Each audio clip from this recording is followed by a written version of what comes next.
I'm Jim Brown.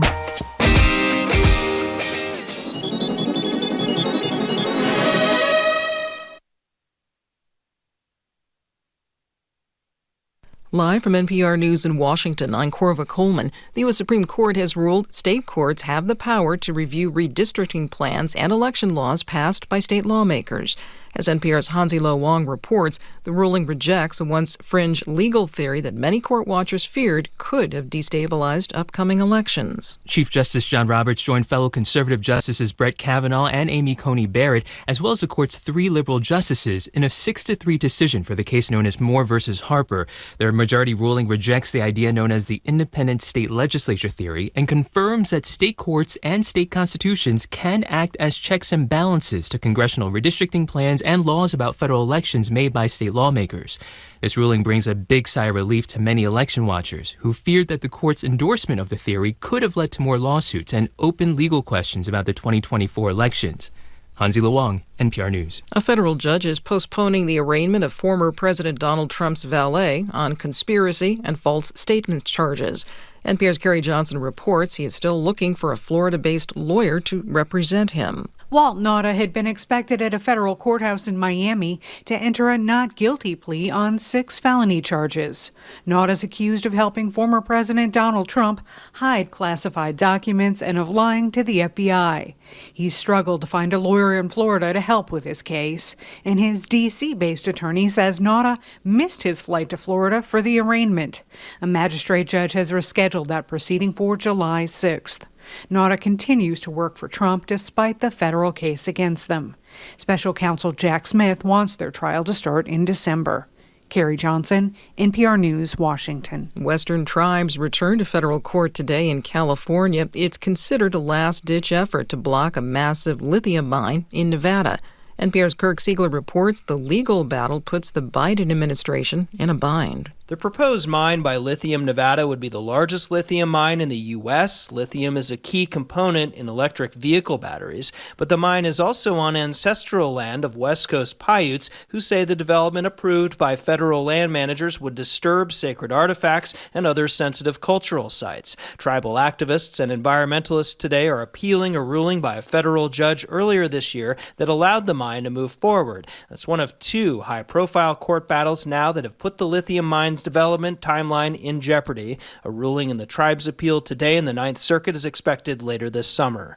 Kirk Siegler, NPR News, Los Angeles. The president of Belarus says the leader of the mercenary Wagner group is now in his country. The Belarusian leader brokered an agreement over the weekend for Yevgeny Prigozhin to stop his forces from advancing on Moscow. The leader and his forces are not supposed to be prosecuted. You're listening to NPR News from Washington. Good morning. With the latest from the GBH Newsroom, I'm Henry Santoro. State lawmakers still don't have a final budget, so for now they've put an interim budget on Governor Healey's desk. But she's in Ireland this week on a trade mission. Back here, the budget would authorize spending for 1 month and would start Saturday, July 1st. That's when the fiscal year begins. President Joe Biden has announced $42 billion in federal funds for the expansion of broadband across the country. Yesterday's announcement also stipulates that of that $42 billion, $127 million of it will land right here in Massachusetts. And a top Democratic lawmaker on Beacon Hill has filed a proposal calling for a wide-ranging reform of the state's gun laws. The proposal was first brought to the table a year ago by House Speaker Ron Mariano. Globe reports that even though the state already has some of the strictest gun laws in the country, this bill, filed by Joint Judiciary Committee Chair Michael Day, would bring the state's gun laws more up to date and take steps to get rid of so-called ghost guns, among other measures. In sports, the Red Sox open a series with the Miami Marlins at friendly Fenway tonight. In the forecast, a beautiful day out there weather-wise if you're a duck. Showers and thunderstorms throughout the day today, high 82 degrees, cloudy, low 60s overnight. And the forecasters say we've got more showers and thunderstorms for tomorrow and Thursday as well. High around 80 degrees each day. Don't forget the umbrella, Ella. It is 72 degrees in Boston. This is GBH News. Support for NPR comes from NPR stations. Other contributors include Fisher Investments.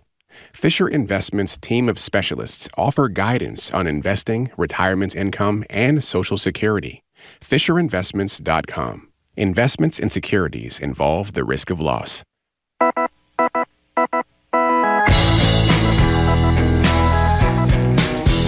Rowdy. I am Marjorie Yegan. You're listening to Boston Public Radio, 89.7 GBH. We are broadcasting live from the Boston Public Library, as we do every Tuesday and every Friday, and we're streaming online at facebook.com/GBH News and youtube.com/GBH News.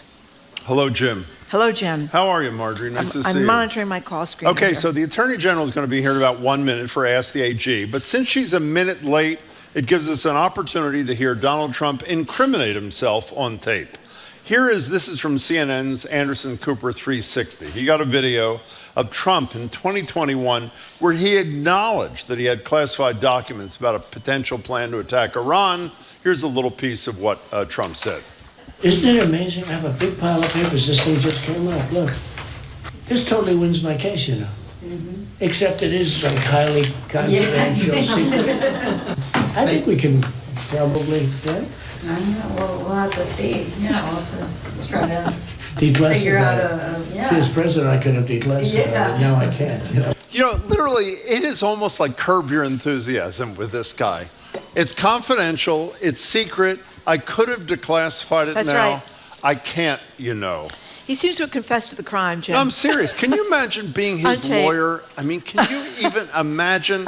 So it's Donald Trump. You can read about it. And he knew he was being recorded. He knew he was being recorded. That's the incredible thing, Well, right? it's because of the narcissism, as David Gergen, I think, was the first person to ever say. In any case, we're joined now for the entire, well, not the entire first hour, because she missed a minute. Most of the first hour by Attorney General She missed Andrea a minute. Campbell. Listen to you. She's here to take our questions. That's her loss, don't you think? And yours. You can reach us by phone or text at 877-301-8970. Or, if you're at the library, you can step up to the mic. Our colleague Hannah, raise your hand, Hannah. That would be Hannah, our colleague.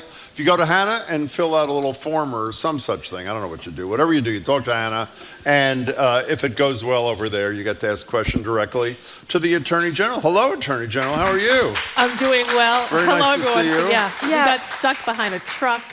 We've heard that before. Double parking. I'll tell you. There you go. The city needs to enforce You don't put that. the siren on or something, or what? We try not to do that. By the way, speaking of that, we're going to clarify. For doing that, we're going to clarify today. We discussed this with Mayor Wu, Governor Healy. We're going to clarify it today with the former Secretary of Transportation, Jim Aloisi, and the head of Livable Street, Stacey Thompson. Can you or can you not legally drive in a bus-only lane in Massachusetts? Do you know the answer? Can you? That's a good question. I'm assuming it's Aren't you no. really Attorney General, right? But nobody knows the answer. I don't know everything. Anyone who pretends that they know everything is lying to you. So you should listen at 12:30 or 1 o'clock, and you can find out what the answer is. No one knows, but I would do assume it. no. Well, but then also, if you think about it, if there's no bus in sight. Exactly. No. You're with me, Attorney I'm just General saying. Campbell. Can we save that exactly. tape? The buses come every 20 minutes. But if the law says otherwise, obviously do not go Nice into try that lane. there, Attorney General. But I'm just saying. It's good to see you. Or if it's somewhere in the gray area, you know my position. Fine. Exactly. So anyway, we're beginning now, are we not? We are. Yes. Okay. So, Attorney General Campbell, we're waiting any second now, certainly this week, for the Supreme Court to come down with this decision on affirmative action, and people are very, very pessimistic about this. They think the Supreme Court is going to get rid of affirmative action, widely seen as, I think, a disaster for diversity in campuses. Mm-hmm. But leading up to that, they've done a bunch of decisions, three decisions that have strengthened people of color in terms of voting rights and overruled states that are trying to make these ridiculous laws about voting above the federal government. So it seems like there's something weird there. I mean, what do you make of this? Well, we should make clear the third of those decisions was rejection of the state legislature theory this morning. That's right. Where they could essentially overrule the state courts. That's right, which is a big case, and folks should follow that. I think many of us have been surprised by those decisions, but we have welcomed them and always give credit where credit's due. The Supreme Court has gotten it right and has done it in a bipartisan effort, obviously given how the justices are appointed, which is a big deal. So I say all that to say we're continuing to follow each decision closely. So obviously we're following the affirmative action case, everything related to student debt, and we won't know what steps we'll need to take until we get that decision in its completion. And we'll follow those closely and do the work that needs to be done. I will say, just 2 points, because this came up yesterday in the conversation with someone on the student debt issues. We have a whole team in the office every single day working hard with constituents, putting money back into their pockets, but particularly educating them on all of the initiatives, all of the programming, all of the debt relief programs they may be eligible for, including some of the recent changes. And we're putting hundreds of thousands of dollars back into the pockets of parents, students, graduates. So if folks have questions, I encourage them to call the office to engage with us on a constituent by constituent basis with respect to any student debt relief questions. How about I'm operating under the assumption that the Supreme Court is saving the worst for last. They adjourn in a few days. Affirmative action, student loan forgiveness is still there. A few other kinds of cases. Well, Andrew Cabral and Michael Curry both had a similar theory, did they not? Why don't you explain it? Well, their theory was basically that when half the country, or maybe more, is calling them a bunch of racists when they get rid of affirmative action, that they could say, well, no, we're not, because we did these other things, affirming voting. Possibly. Yeah. You think there's any credence to that? That's what... Well, I mean, we'll see. I mean, we're waiting, not anxiously, but we're waiting like everyone else. We're following all the decisions. And I've just been reminding folks, though, we don't want folks to enter a space of fear. You know, we are already mobilizing with our higher ed institutions here in Massachusetts, the governor's office, the executive office of education. Everyone's coming to the table to proactively be thinking about how we continue to diversify our institutions and to do that in such a way that it creates the diversity we need. So more to come on that, and the direction that the court ultimately decides to go will dictate what steps we take. But what, realistically speaking, and by the way, our number, my apologies, is 877-301-8970. You can text the Attorney General or call her at 877-301. But you can't text me directly, but someone is getting it and passing on that text. 301-8970. We'll give you a cell phone a little later in the hour. You know, in all seriousness, we've heard a lot of, the governor was here the other day, talked about the commission she put together, a pretty broad spectrum of people to look at affirmative action issues, particularly if the court turns it down. Michael Curry from the National Board of the NAACP and obviously the League of Community Health Centers.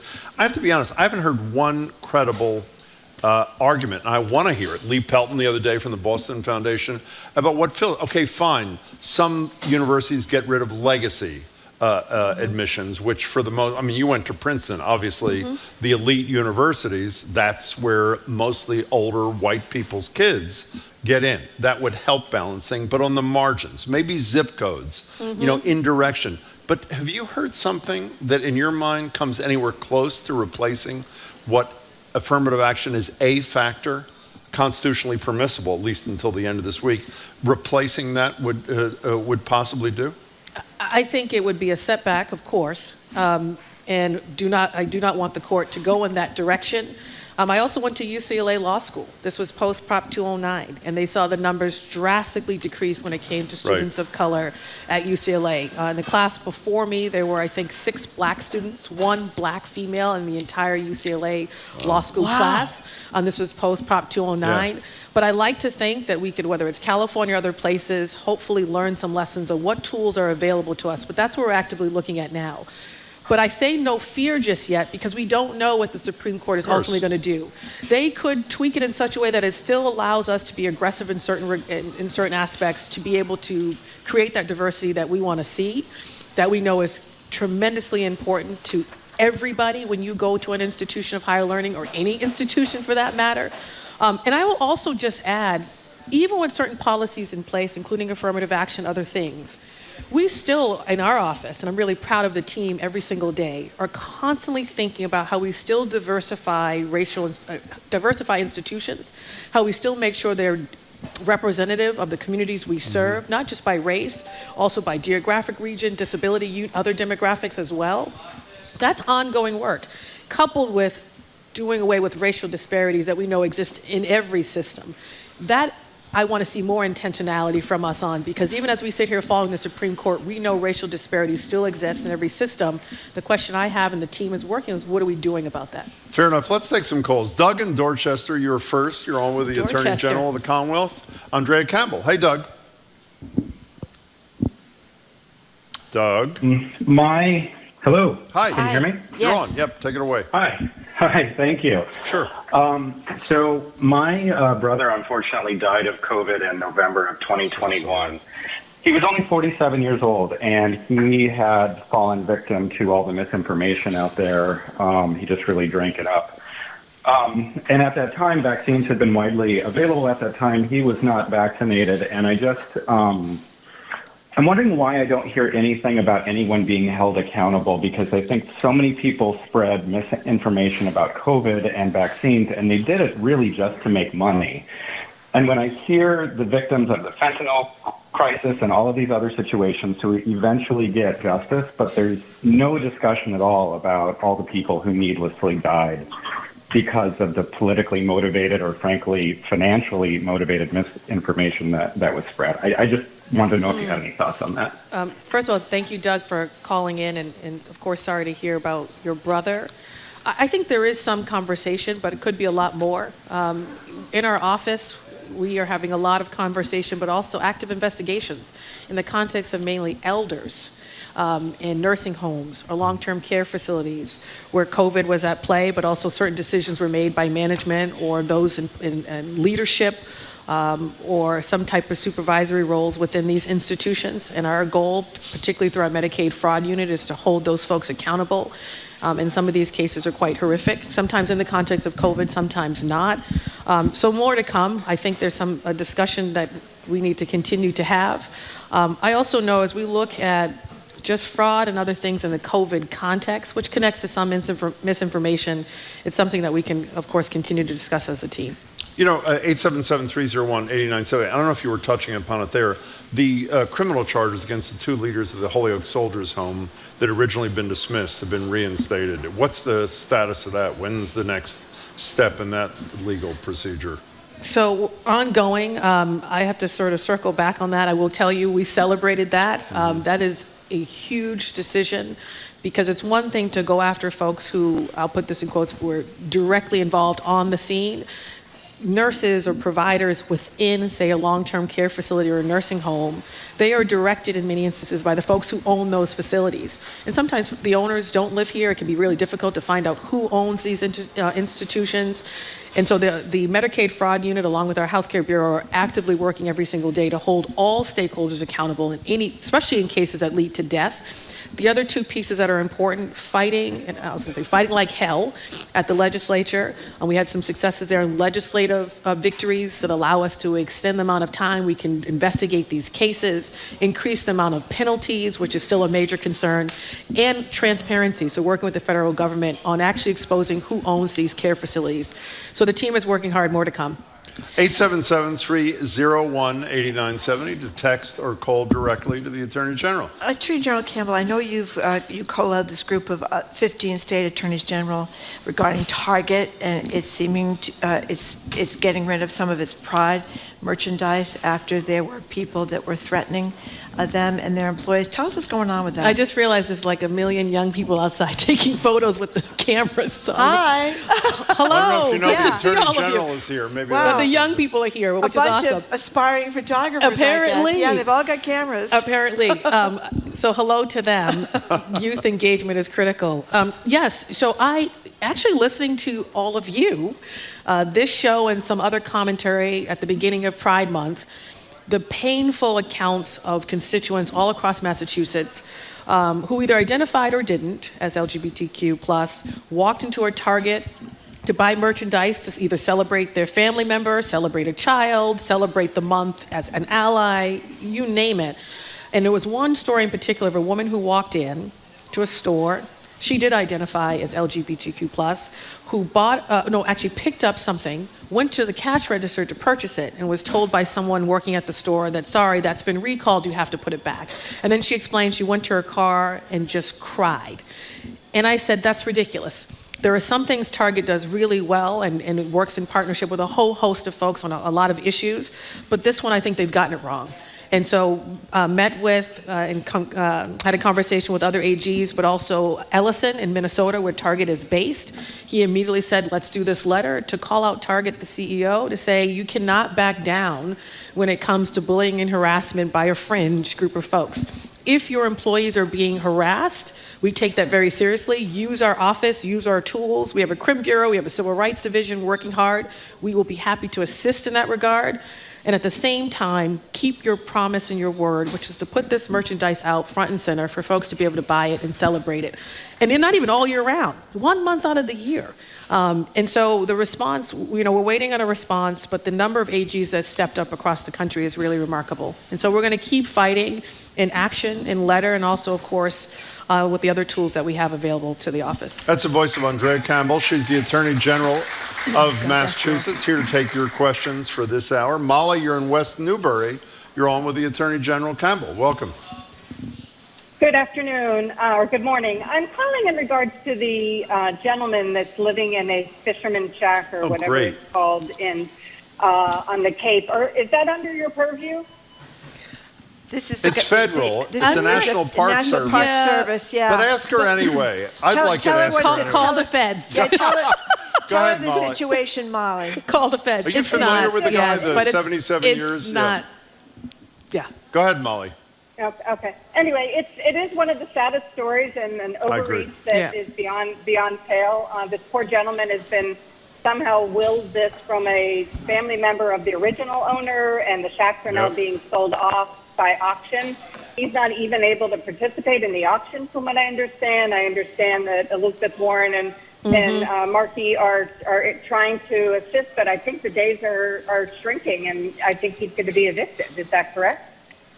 Well, I'm not entirely sure. I mean, it's not a good fact pattern, but I will say, obviously, we work with the senators on a whole host of things, and I know their advocacy is fierce. Obviously, we're working with them right now on the right to repair issue, and so hopefully it gets to an outcome that is fair to the gentleman. Yeah, but it's not within our direct authority. Molly, it's a horrible case, and I'm glad you brought it up. I think there are 10,000 people who signed this change.org petition. Yeah, but I will say, kudos to our senators who are working hard on a whole host of issues. I mentioned right to repair, but other issues as well, where if it's not within our direct authority or involves a federal agency, which can be difficult to navigate, they work really hard. Attorney General, but it's beyond our control. It's the National Park Service. Let's talk about right to repair, because many people do not like to take their cars to dealerships because it costs them an arm and a leg, and they want to go to their local mechanic. I have a great local mechanic that is really a reasonable guy. So tell us what's happened with the right to repair law, which people in the Commonwealth overwhelmingly wanted in a ballot question, right? That's right. Millions of folks supported this law and this legal change, and kudos to them. It's saying, let's protect consumers and competition and price. And so this allows, if you have a car, to go to an independent car dealer to get your car repaired and not exclusively with the owner or manufacturer of your vehicle. The case has been going on for 2 years. I inherited this and immediately got into office, asked questions about where is it with respect to the case. 2 years, the judge hasn't made a decision, and he still hasn't. And so we pushed, and then we finally said, okay, well, we're not going to wait anymore. It's my job to enforce the laws, and we're going to enforce this one. And we started our enforcement, even sending out notices, and then in the last hour, NHTSA sent out a letter. National Highway Transportation, whatever. Safety Administration. Okay, thank you, yeah.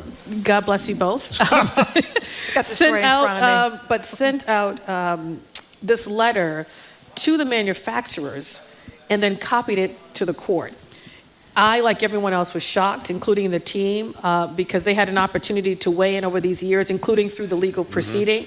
And we just don't think, one, we have questions about what informed that law, who were you in communication with, because you weren't in communication with me, but you were in communication with the manufacturers, so there's a lot of questions there. The other piece, and what process was utilized, but the other piece is, should we allow a letter where there is no process preempt a state law that was legally passed by millions of voters? And I think the answer is no. So we're going to fight like hell to protect consumers. And Senator Warren and Senator Markey have been incredible. They sent a very straight, direct letter to the administration. And this is where I have to call out, we have several bureaus in the office that do significant work. The Government Bureau, which you never really hear about because they represent state agencies, they are handling this like they do other things remarkably. And they have been on the front lines fighting for this, and they will continue to be. So we just had a meeting as a team. We're laying out all our options going forward, and we'll go from there. So do you intend to implement the law as you intended prior to the letter? That's our goal, but we also have a lot of questions for NHTSA. If there are safety concerns, what are they specifically? Are they insurmountable? And so there was very little factual detail in that letter. So we have calls into them. We obviously have our senator's letter, but we haven't gotten a response that's adequate. So we're waiting to hear. And then, of course, we have the judge who hasn't moved yet, but we hope that he'll do the right thing. Hopefully. One more thing on this. I mean, their concern, I didn't read the whole letter, I just read summaries of it, is there's the cybersecurity issue. They say if the telematics, or whatever that term is, are available, then a rogue actor could steer a car remotely and potentially get it. And I assume you disagree with that conclusion, or you wouldn't. Well, is that correct? I will say this. It's a concern that, frankly, in the last hour you bring up. This law was passed 2 years ago, so where have you been? Even during the ballot process when approving it. So that's one question. The second is, what specific concerns, and are they insurmountable? Okay. And we haven't heard a response to that. And they need a really robust response to those questions, because we then have to explain to the consumers in Massachusetts, millions, why we're not enforcing their will over the letter of a federal government. Well, that's government. my last question on this, and then we'll get back to the calls Yeah. at 877-301-8897 with Andrea Campbell, the Attorney General. I'm under the assumption, please correct me if I'm wrong, that a letter from NHTSA, if that's how you pronounce it, doesn't have the force of law. Is that correct so far? It doesn't in the court proceeding, so this is why we're trying to figure out our next steps, but what the manufacturers are utilizing it, and this is why this letter is so problematic, not just because of the lack of process and the lack of substance in it, and detail and factual detail, but the other piece that's really troubling is it gives the manufacturers a way out. Yeah, but they point to this letter and say, hey, the letter, which is a federal agency with safety concerns overseeing our work, essentially, preempts you. Understand. And so they have that, and it's a legitimate letter. With all due respect, Attorney General, if it doesn't have the force of law, and it is the law in Massachusetts, as you said. That's the question. That's the question. What? As to whether or not it does have the force of law? Whether or not that can be allowed to preempt our state law. So so it's not a black and white. It's not a black and white response. So you haven't reached a conclusion yet as to whether or not that invalidates, the letter alone invalidates the state law. Is that correct? So where we are is evaluating all of our options going forward. What I will say is I do not think the law should be allowed, the letter should be allowed to preempt the will of the voters in the right to repair law. But we have to go into a court and explain that using case law and certain provisions. There's still more research to do there because it is a federal agency where we have to follow some of their guidelines when it comes to the safety of our vehicles, which we take very seriously. So it's not a black and white space. On the one hand, we want to respect their authority in the sense of we don't want unsafe cars on the road. On the other hand, we also want to respect the will of voters. So they have put us in a really tricky position. And what's really frustrating, they did it without calling us, without engaging us. But that's the question for the federal judge. So that's why we want him to move on this case. By the way, we should also say that to the tune of tens of millions of dollars, if I remember, the opposition to this made the exact same argument NHTSA is making, and the voters rejected it for whatever it's worth. So more to come on that. But our job is to protect the consumers, protect their pocketbooks or wallets, and to make sure that we're doing that going forward is a priority for the office. Got it. Miriam from Watertown, you're on with the Attorney General, Andrea Campbell. Thank you for calling. Hey, Miriam. Marianne or Miriam? Hi. Miriam, excuse me. Miriam. Hi, Miriam. Hi. I've been either ripped off by a contractor or scammed by people who are posing as a contractor. They took a deposit, started the work, never finished, took the money and ran. It's been 22 days. I've left 7 voicemails at the AG's office, the Consumer Affairs Division, 2 emails, and I've gotten no callback, no support. I finally had to get my state rep involved, and I got a message today that I'll be getting a call later, but I'm both frustrated by the lack of support and also really upset about being scammed and out of a lot of money. I need help. What do I do? So, Miriam, you just wait on the line. Lauren, who's with me here, you obviously can't see her. She's sitting next to me. We'll follow up with you, and we will get on the response So just stay on the line, please. Miriam, stay there, and one of our producers will get your contact info and give it to the Attorney General's office. Thank you for your call, and what a nightmare. We'll follow up. Great. Speaking of scams, we had these great kids and their mentor from the High Square Project, I think it's called. High Square Task Force. Oh, Task yes, Force. they're awesome. They did this little sleuthing, and they found out that they went to their Stop and Shop in their JP neighborhood, Jamaica Plain neighborhood, and compared prices with the denim Stop and Shop, and found out that over the year, if they bought these certain items at this denim, at their own neighborhood Stop and Shop, they'd be paying a little bit more than $2,000 more a year. And I don't know if there's anything that the Attorney General can do about that, if there's a reason that Stop and Shop could justify that kind of price differential or not. Did you meet with them, by the way? You were supposed Yes, to. we did. Oh, you did? We did. Oh, and they're amazing. talk about great and it was a kids. full-on team response. I'm going to highlight another bureau. So the PPAB, which is our largest bureau, which does a lot of our consumer work, also has a civil rights division. Do you know what that stands for? Public Protection Advocacy Thank Bureau. you very much. If I didn't know my own bureau, I'd be in trouble. And they're amazing. And so last time I was here, I was highlighting all the cases where they're putting money back into the pockets of workers and so many others. So Cindy Mark, who leads PPAB, we had a full-on meeting with the youth, as well as Selena, who is their executive director, who I've worked with in the past. And right now we're exploring how we work with them on a whole host of issues, following their lead, because we want them obviously to empower it. But there's more to look into here, we think, and so we'll stay in touch with them and move forward. Are there potential violations of law here? Potentially. And so if anything, we were meeting with them to get their findings, to talk through their findings, their facts, et cetera, and think creatively about all the ways we could proceed together on this issue. And kudos to them. I said at the beginning of that meeting, just extending gratitude. You often hear young people aren't engaged, young people aren't doing this, young people this.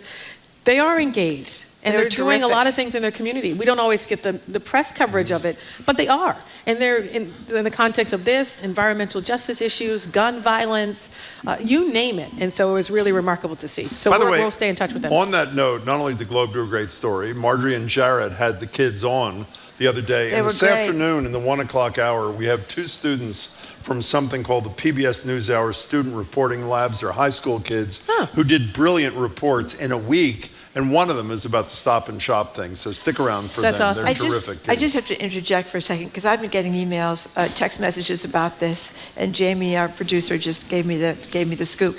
Last Friday, we had a pigeon flying around here during the entire show. Yeah, and everybody was kind of upset about it. First of all, they didn't want to get pooped on by the pigeon, but it was Don't just... they say that's good luck?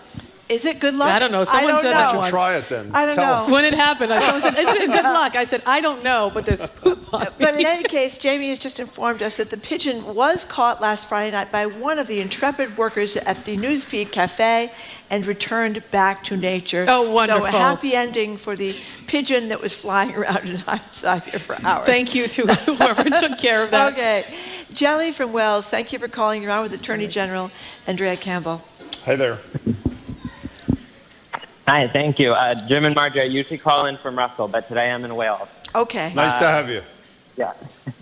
Madam Attorney General, I'm wondering, as we're seeing attacks on the LGBTQ plus community, there's, legislative attacks across the nation when it comes to abortion rights, when it comes to, so many things. I'm wondering if the Attorney General's office could offer some type of public forum or info session, not only for residents in Massachusetts, especially young people in Massachusetts, but as well as in other states like Florida, like Texas, like Tennessee, for people just to know their federal and statewide legal rights for when they do face issues of discrimination, or just so that they know they're protected and how they can correctly handle it under the law. That's a great Thank you, question. And we mentioned the Target letter earlier, which is one small piece of our advocacy. Some of it, of course, is litigation and filing briefs to protect the rights of folks, not just in Massachusetts, but across the country, in the context of access to reproductive health care, gender-affirming care as well. We're also about to set up a reproductive justice unit, which is really important. and that will be a new unit in the office to bring all of these issues together so they're not so siloed because they are intersectional.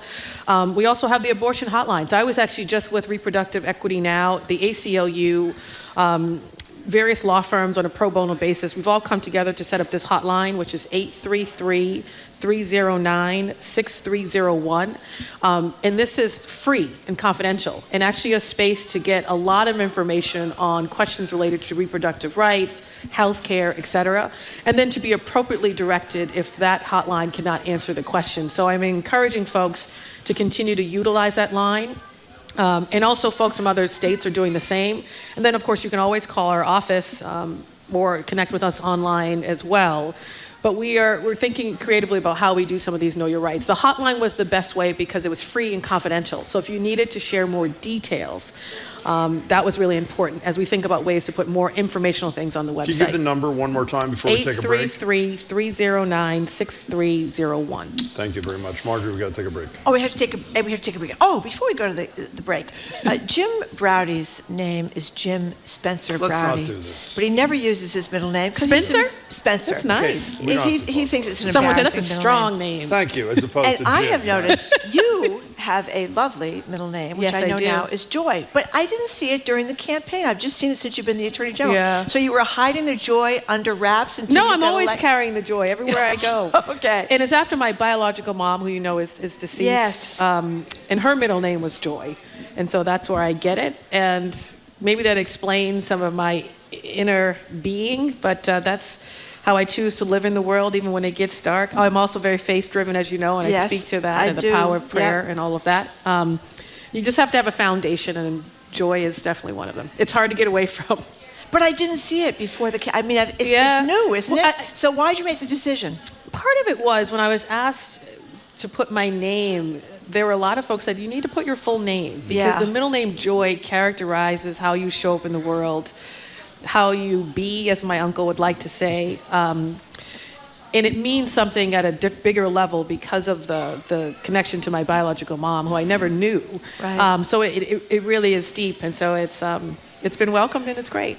Thank you. And Spencer's nice too. Don't have to say it again. It is. By the way, before we I don't take know a if it's break, as nice as Joy. we but- should have Not as nice as recognized Joy. No, it isn't. Fritz is the great Yeah, guy who's Fritz. not out there right now. We have at to the find out how Newsfeed he Cafe, caught the pigeon. who Oh, captured thank the you, pigeon. Fritz. We have a Fritz, you're beautiful great one. picture of Fritz holding the pigeon in his He's a great hands guy. before he set it free, so we'll have to get the scoop We gotta take on a how break. Fritz managed that. Thank you. But right now, we're talking to the Attorney General of the Commonwealth of Massachusetts. We're going to be talking with her to the top of the hour. You can reach her at 877-301-8970. You're listening to Boston Public Radio, live from the Boston Public Library, streaming online at facebook.com/GBH News and youtube.com/GBH News.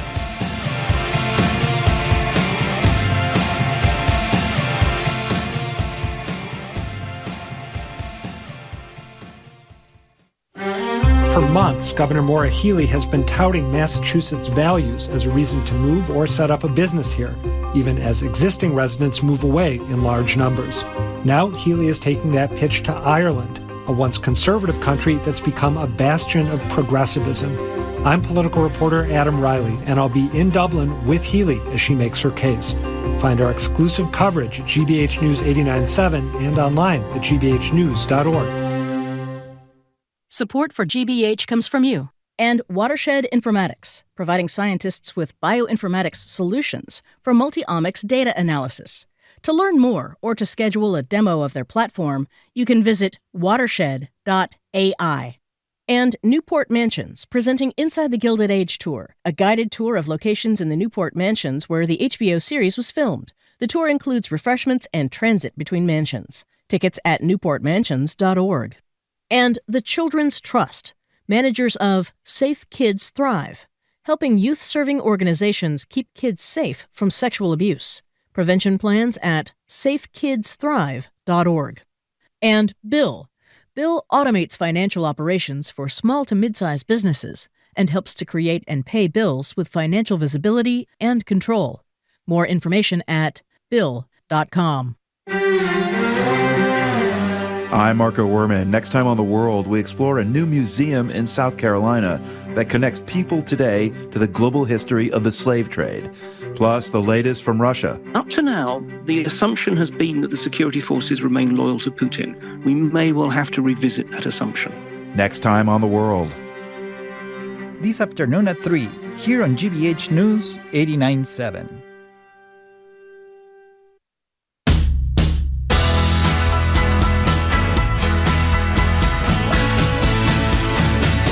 Welcome back to Boston Public Radio. I am James Spencer Browdy. She is Marjorie Manning Egan. We're joined by the Attorney General of the Commonwealth, Andrea Joy Campbell. She is with us till it's never happening again. At least the first two are not happening again. She's with us till the top of the hour. You can call her or text her at 877-301-8970. And don't be shy in the library. If you've got a question, go over to Hannah and ask the damn question. So can I ask you a question before we get... you were with John Keller, our buddy on CBS the other day. You're talking about creating a police accountability unit. Mm-hmm. You use the expression, want to focus on individual police officers, that sort of thing. We've asked Mayor Wu this a lot. There's a guy by the name of Pepper Jack Danilecki who has had 39 charges, a quarter of which were about excessive force through the years. He's been disciplined, in quotes, in mild fashion, never for the excessive force.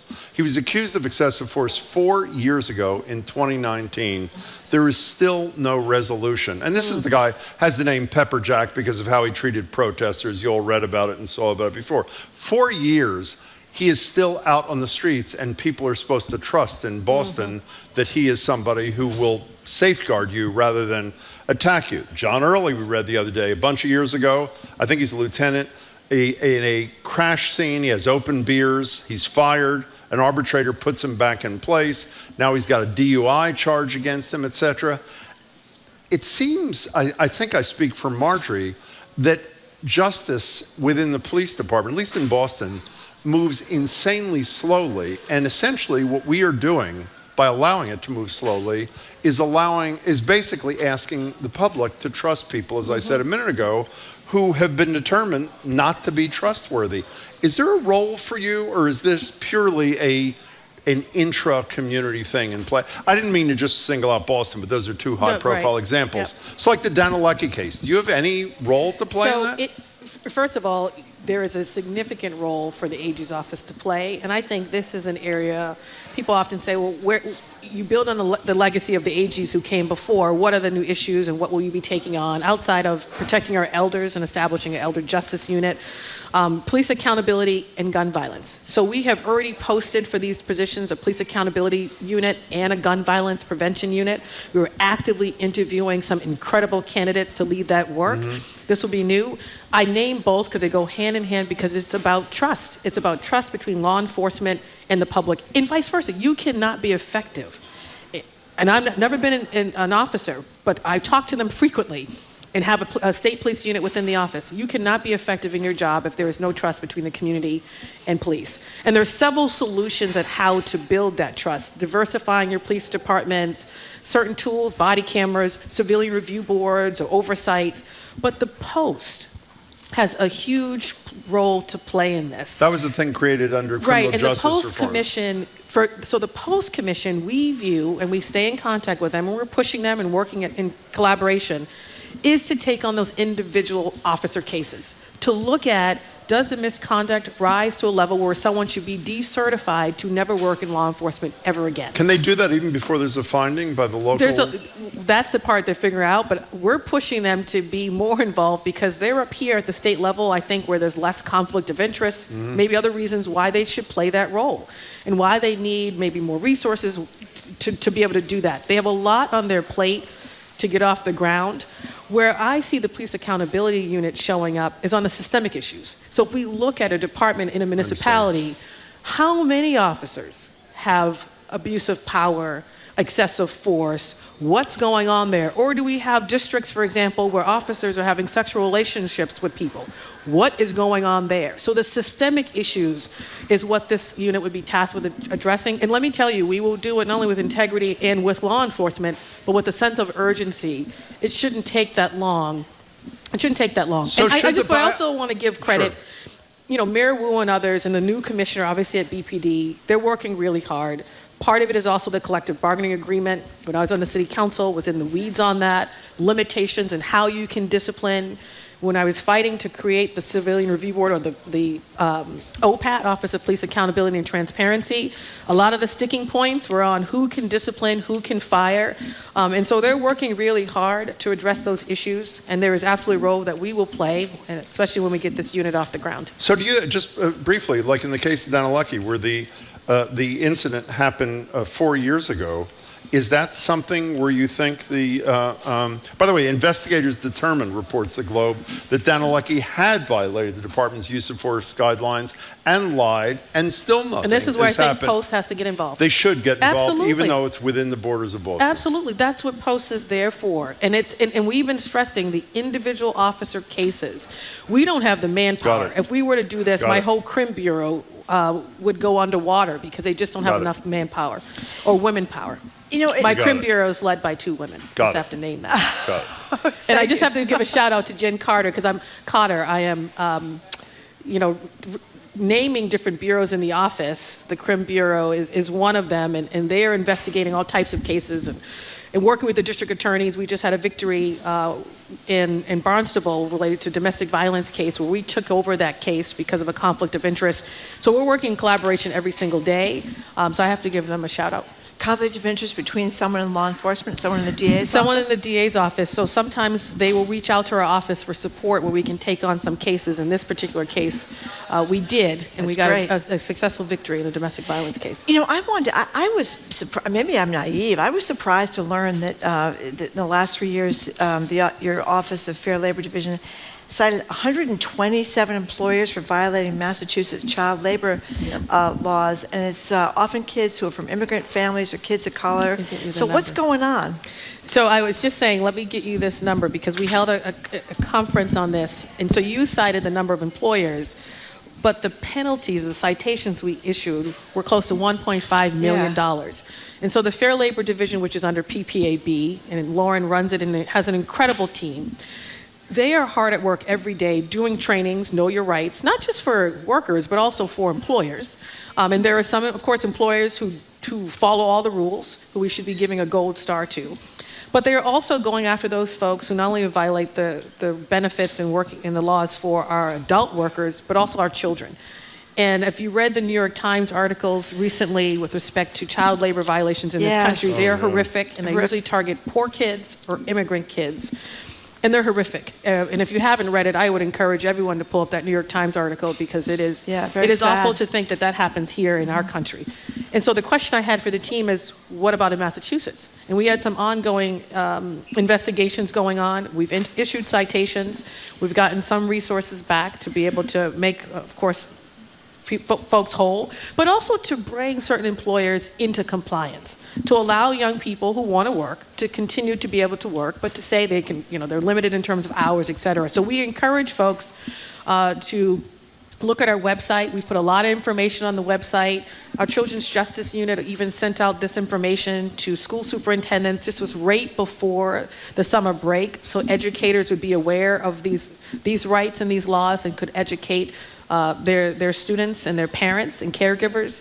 So we encourage folks to continue to stay in touch with our office on anything they think is related to child labor or workplace violations. That's Andrea Campbell. She's the Attorney General. She's with us till the top of the hour. Stephanie in Easton, you're on with Attorney General Campbell. Hello. Hi. Nice to talk with you. I've been listening for a very long time, and I'm so glad that I'm able to get on. I'm a little bit nervous.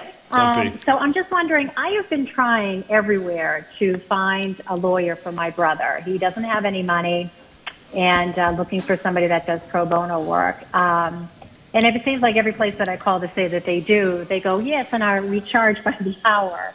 So I wasn't sure if the Attorney General could help me out in finding something for someone who is in his spot that could really use some help. Yes, if you stay on the line, Stephanie, Lauren from my team will connect with you, and there are a lot of great organizations, including even some firms that take on pro bono cases depending on the fact pattern, et cetera. So please stay on the line and we can see what resources are available. Stephanie, don't go away. You used to be with legal services. I guess they're overwhelmed, legal services. They are not, in many ways they are. I will say we're just proud to did a letter jointly, actually. 2 Democratic AGs, including me, and 2 Republican AGs came together along with other AGs to push during the budget process at the federal level for more resources in terms of legal aid organizations.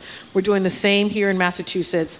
These organizations are critical. We don't provide direct legal services to folks through the AG's office, direct representation. We cannot.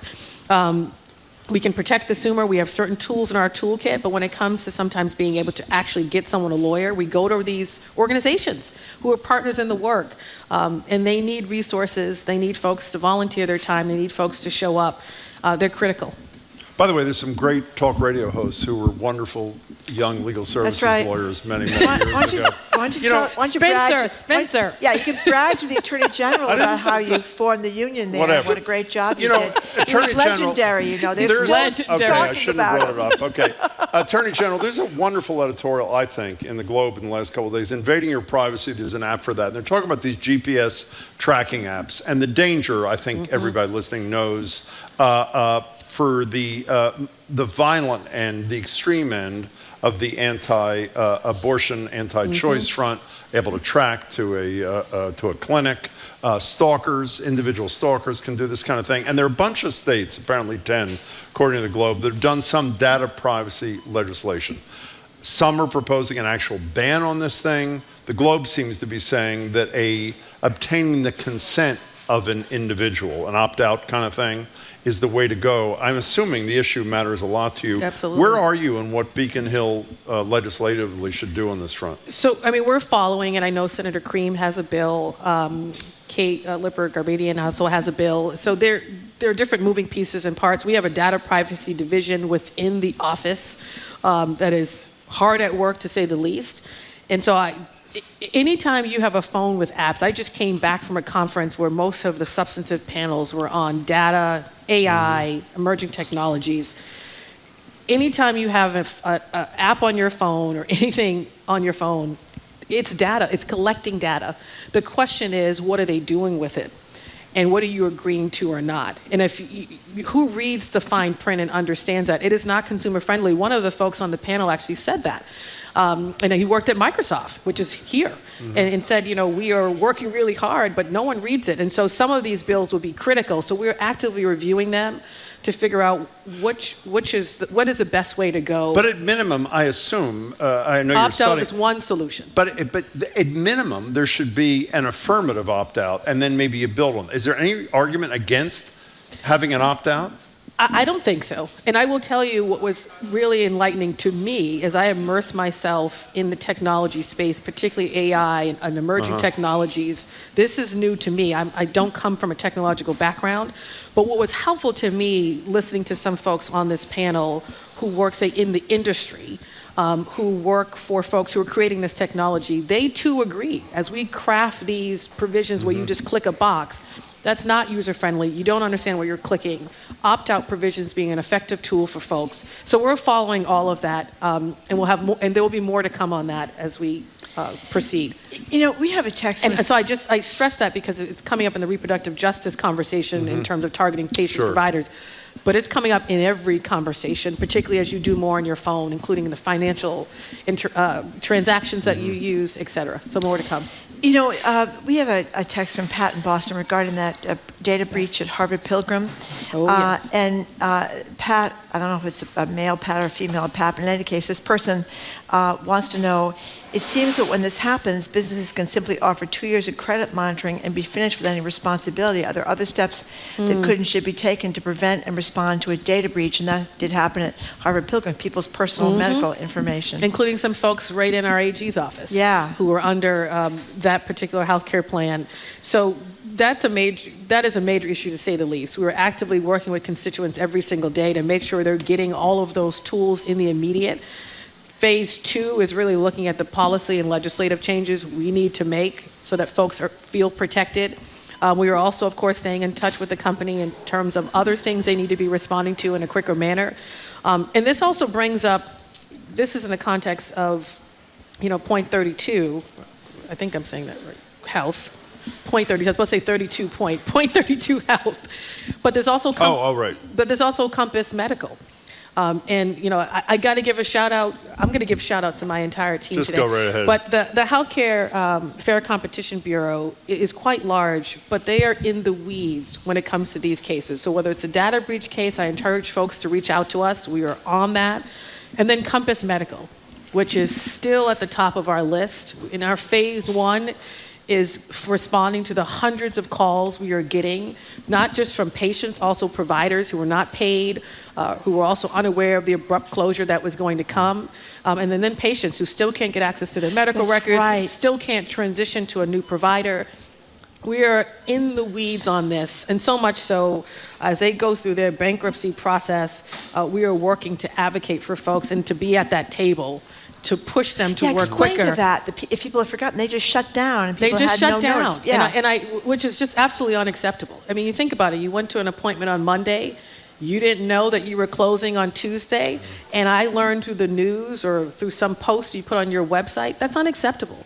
And so the phase 2 piece is us then looking at, once we get through the constituent cases and get people on with a new provider, get them their records or prescriptions. Phase 2, and hold them accountable through this bankruptcy process, but phase 2 is looking at the policy changes.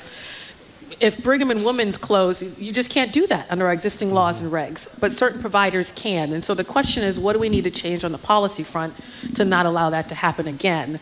Because it really is sad and unfortunate, and of course threatens lives in many ways. Now, we only have a minute left. Do you want to name every other person in the Attorney General's office? I do. So, yes, our Environmental Bureau. So, run by Rich. You need to know Rich and Turner. So, and I name that.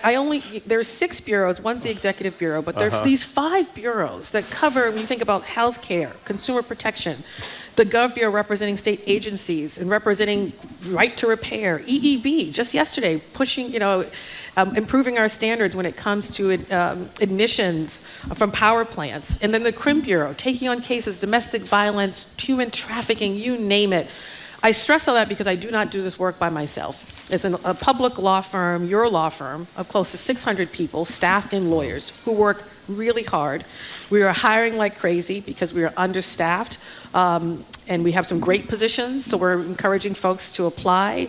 But they work really hard, and they're dedicated and in this work for all the right reason. And as you know, when you're in public service, you often are underpaid. And I was at the State House advocating for our budget because many of these lawyers are underpaid compared to even their state counterparts or the DA's offices.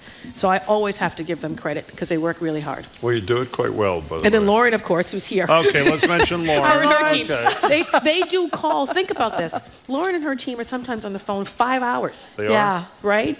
Taking your calls. You call a hotline, someone actually picking up to direct you to the appropriate place. I have very bad news. We're out of time. Okay. You can't thank I'll be back anybody next else. month, and I'll keep thanking everyone. And then I have to give a shout out, Molly. Oh my God. Molly, who is sitting here. Hi, Molly. Who is the deputy comms, who was press secretary. It's her birthday today. Oh, Molly. And she's here at work. So happy birthday to Molly. Can we cancel the next segment so we can thank a few more people? Yes, we need to cancel the Okay. next segment. I have to give a shout out to Jamie, too, who lost his bird, Lucy. We love you, Jamie. Who's Jamie? Jamie's my chief of staff, Oh, and he loves birds. He lost said the bird Lucy? is good luck. He lost his bird, Lucy. Okay. Well, it's wonderful to see you. Thank you. It's very great to much. see you We'll both. see Thank you next for month. having me. Attorney General Andrea Campbell. Attorney General Andrea Joy Campbell. She was most Indeed. gracious to be with us coming up after. To Boston Public Radio with Jim Browdy and Marjorie Egan. Just ahead, more smart conversation about what's going on in our community. That's right after an NPR news break here on GBH News 89.7. Funding for our programs comes from you and the Office of the Massachusetts State Treasurer. The Unclaimed Property Division is holding unclaimed funds for the citizens and businesses of the Commonwealth. You can see if you have unclaimed money at findmassmoney.com. In the 1950s and 60s, a house in the Catskills became a safe haven for transgender women and cross-dressing men. Watch American Experience, Casa Susanna, tonight at 9 on GBH2. Trusted. Local. News. You're listening to 89.7 WGBH, HD1 Boston, online at gbhnews.org. GBH News with NPR. what matters to you. Before we go to 2 teenage reporters from PBS NewsHour's Student Reporting Labs. And we'll close things out by opening phone and text lines, regardless of what the rules actually say around driving in bus lanes. Are you going to continue driving in them like I do for climate reasons, of course? Or pretend to be a goody two-shoes driver like Mr. Tesla-la-la, Jim Browdy? It's all ahead. Boston Public Radio, 89.7 GBH.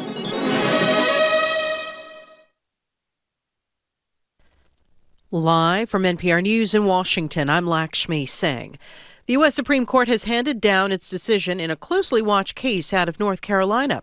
NPR's Windsor Johnston reports the justices rule that state constitutions can protect voting rights in federal elections, and state courts can enforce those provisions. In a 6-3 vote, the justices rejected a legal theory put forth by Republican lawmakers in North Carolina. They argued that state legislatures have broad authority in drawing congressional maps and regulating federal elections. In the decision, Chief Justice John Roberts wrote that the High Court has an obligation to ensure that state court interpretations of state law do not evade federal law. Many election workers had expressed concerns about how the court would rule on the case. The White House had warned that adopting that theory would, quote, wreak havoc in the administration of elections across the nation. Windsor Johnston, NPR News, Washington. The president of Belarus says the head of the powerful Russian mercenary group Wagner is in his country now. The Russian government decided not to arrest Yevgeny Prigozhin or his forces for the brief revolt in Russia that roiled Vladimir Putin's government over the weekend. The Kremlin's depended on Wagner mercenaries in Ukraine, Syria, and Africa. An estimated 2 million Muslims from around the globe are performing the Hajj pilgrimage in Saudi Arabia. NPR's Aya Batrawi reports on the significance of this particular day. The pinnacle of the Hajj culminates today in an area known as Mount Arafah, where the Prophet Muhammad delivered his final sermon around 1,400 years ago. In it, he emphasized the rights of women in Islam and called for equality among races. Videos from the Hajj show pilgrims gathering in Mount Arafah since daybreak and chanting Labbaik Allahumma Labbaik, a chant of submission and remembrance of God. Throughout the Hajj, pilgrims ask God for mercy and forgiveness. This Hajj is required to be performed by Muslims once in a lifetime and ends with several days of celebrations known as Eid. Aya Batrawi, NPR News, Dubai. The former CEO of Audi has received a suspended prison sentence in connection with Dieselgate. Here's NPR's Rob Schmitz. Rupert Stadler is the highest-ranking executive convicted over Audi parent company Volkswagen's emissions cheating scandal. The German auto industry giant admitted to manipulating software in 2015 to enable its cars to cheat emissions tests. A regional court in Munich handed down a suspended prison sentence of 1 year and 9 months to Stadler and ordered him to pay a $1.2 million fine. 2 co-defendants were also sentenced to suspended prison time and fines. These were the first criminal convictions in the Dieselgate case. Former Volkswagen CEO Martin Winterkorn was also supposed to stand trial, but his case has been postponed due to his poor health. It's NPR News. Good afternoon. With the latest from the GBH Newsroom, I'm Henry Santoro. While you may not need the ocean or a swimming pool to get your bathing suit wet today, or for the rest of the week for that matter, you will be able to get it wet at the popular Boston Common Frog Pond beginning today. According to a statement from Boston Parks and Recreation, the wading and spray pool opens for the season today with a celebration featuring treats and a visit from the mascot Frog Pond Freddy. The pond will be open from 11 a.m. to 6 p.m. through Labor Day. Citing a need to speed up its online performance, the Boston Herald is pulling the plug on its comments sections. Effective July 1st, Herald officials say the change will make for a faster online reading experience on mobile and desktop platforms. And they go on to say that the Herald values free exchange of ideas, and readers can submit a letter to the editor, or they can also submit comments on their social media platforms. The Herald comments section is run by a third-party vendor. Barnstable District Court judge has ruled in favor of the town of Sandwich, allowing the demolition of and the reconstruction of the town's boardwalk to go forward. The court heard arguments yesterday in the lawsuit. Plaintiff Lisa Hassler has said that the town needs to come back to the Historic District Commission because a certification expired before the building permit was issued. because they have to do a new application, would allow more vetting by the public. The public, it would allow them to come in and say their piece. You may agree, you may disagree.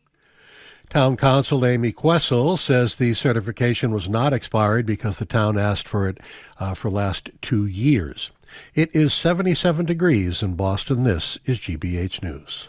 Support for NPR comes from NPR stations. Other contributors include Indeed, designed to be an end-to-end hiring solution for businesses of any size to attract, interview, and hire candidates, all from one place. More at Indeed.com/NPR.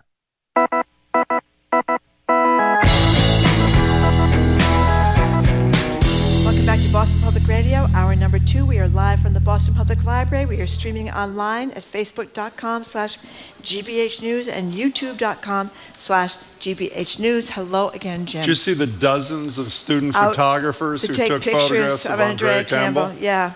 Led by their great teacher and brilliant photographer, Mark Ostow, who's one of the best photographers on the planet.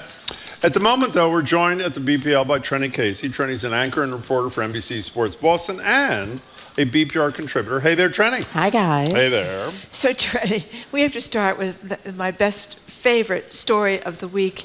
The greasy pole controversy up in Gloucester, and the kid who's part of this greasy pole dynasty. I mean, I didn't know there was such thing as a greasy pole dynasty. Have you guys ever seen this thing live? No, describe it to people, because I didn't even know about it until I read the story. You didn't know about this? No. Okay, so it's a Massachusetts tradition. It takes place in Gloucester, and there is literally a greasy pole that goes from one platform to another, and you are supposed to, like circus style, try to, get your way across the pole, but it's greasy, and so people fall spectacularly into the ocean. I saw people in like bird costumes, things on their heads. But yes, there is a family. Apparently there is an entire family who is greasy pole aficionados. They win it year in and year out. I don't know if they've got some tricks up their sleeve. I don't know if they just have extraordinary core strength and leg strength. Maybe they're also tightrope walkers. I'm not sure. But yes, they are the royal family. The Hopkins. The royal family. Well, Derek Hopkins, the reigning champ. Right, he's 22 years old. Yes. And the beauty of this story, Billy Baker wrote it in the Globe, and it's beautifully written. It's a great story. First of all, soap suds is what makes it. Okay. So what they say. Not like actual lard. Right. What Billy Baker. Hold on. Did you see what our producer said? Jamie, who is it's a Sicilian-American himself. Tradition. The greasy pole is a Sicilian-American tradition. Well, I don't know if that's a joke or not. I did not know that. In any case, but whether it is or not, the incredible part of this is, in terms of leaps and bounds ahead of everyone who went before, Billy Baker says in the story that the winners of the greasy pole competition usually get close to the flag, at the other end of the pole, and have to dive to grab the flag. And if they're lucky enough, they fall in the water, but they got the flag, they win. Yes. He is so good. He walks out to the flag, he walks back on the greasy pole, he walks back again, and then calmly reaches down and grabs the flag. I don't know. I mean, I guess like anything. Think of what is it? The Wallenda family. Those are that's the trapeze people or whatever. No. They're the tightrope walkers. Aren't the Wallendas the tightrope walkers? One of them died a couple of years ago. Oh, hey, that's neither here nor there. Okay, that's trying to keep this positive. Thank you. But that's what this reminds me of, right? You must just train from the time that you're a child on how to. There has to be some sort of I'm trying to imagine it where you sort of walk sideways, almost duck-like, to keep your feet and give yourself a wider base of balance. Yeah, I mean, you just train. I mean, I guess like anything, if you train for this like you would anything else, well, think of a gymnast. Gotta be special. I can't walk to the Newsfeed Cafe without stumbling, by the way. Think of a Simone Biles who can flips on a balance beam, right? It's 4 feet, 4 inches wide. And this is an athlete who can do multiple back tucks and back layouts, which means you're not using your hands. There's nothing to keep you on the balance beam. And she does it beautifully because she's been doing it since a child. So if little Derek Hopkins has been doing this since he was 4 or 5 years old, learning how to walk on a greasy pole, you just get to win. And then you show everybody up who falls like 3 feet in. You walk back and forth like great. It's nothing. You know what that reminds me of? I'm sorry, one of my favorite guests we ever had, who I was thrilled to have. Do you remember when Philip Petit was on the show? Yes, Philip Petit is the guy who walked between the World Trade Towers in New York when they City. were still there. And but the reason I just thought of it, talking about walking back, we had him on the show. He wrote, and there's a brilliant he wrote a book, the name of which I can't remember. Man on a Wire. Man on a Wire, I think, is the documentary, which is great. Brilliant. When the cops were about to get him, as he's walking, obviously with no net between the World Trade Towers, he, to avoid the cops, just starts walking backwards in the other direction. Yeah. It is the most chilling and beautiful Imagine, story. no net, World Trade Towers, all that skills. I mean, it's like, have you seen the movie Free Solo? No. Which is Alex Hornold. Is that climbing up the side of the thing? He climbs up the side of Yosemite. It's El Capitan. El Capitan, right. And it's like straight up. It's straight up. And so lots of people rock climb, right? But you rope yourself in and you belay. He does not do that. He practices in ropes and he goes up and he marks you. It is one, I saw it in IMAX. I literally saw it in IMAX and I wore leggings and I was wiping my hands on my leggings and you know that he survives. You know that at the end of the story that he's okay. Way. But it is so thrilling. And he's got all these camera crews that are watching him. And there were camera crews that actually didn't go up the mountain with him because they didn't want even the slightest disturbance could kill him. But there are just people who adventure seek. So at least on the before we greasy move on, pole, you know fall what in the this water. reminds me of? I would be remiss if not saying, because his birthday would have been tomorrow if he were still with us. My great late father used to say all the time, every time we were talking about, getting sick or getting old or something, he'd say, Margie, we're all clinging to a greasy pole. We're all clinging to a greasy pole. That's right. That's a nice bow on that story. We rarely do good stories 2 in a row because we have so much negative stuff going on in the world. Can we move to another great story? Is this the Belgian? Here is a social media recap. Oh, this is great. Courtesy of Euro Athletics. This is great. Of the valiant 100-meter hurdle effort. We're not going to tell you what's valiant about it. By this Belgian. Her name is Jolien Bumquo. Just listen.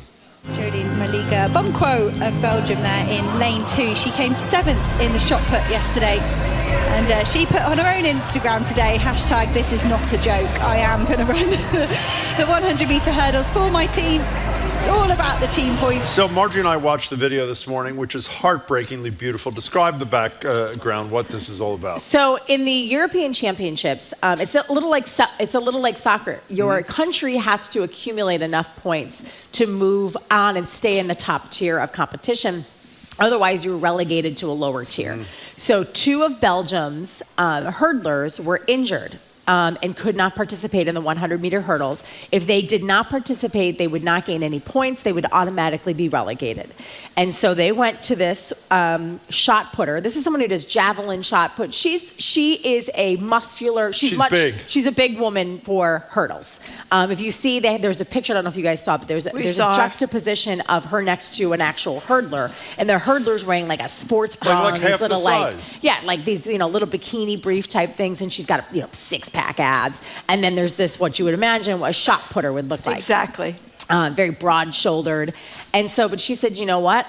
I ran hurdles once, and all I need to do is participate. I don't need to win. I don't need to go out fast. Did you say the 2 hurdlers were injured? Who were 2 hurdlers were injured. Yep, I said that. Sorry. 2 hurdlers were injured. So she took one for the team, literally, and put herself out there. And what I love about it, so it took her 38 seconds. I think the winner did it in like 13. Yeah, I think it was 13.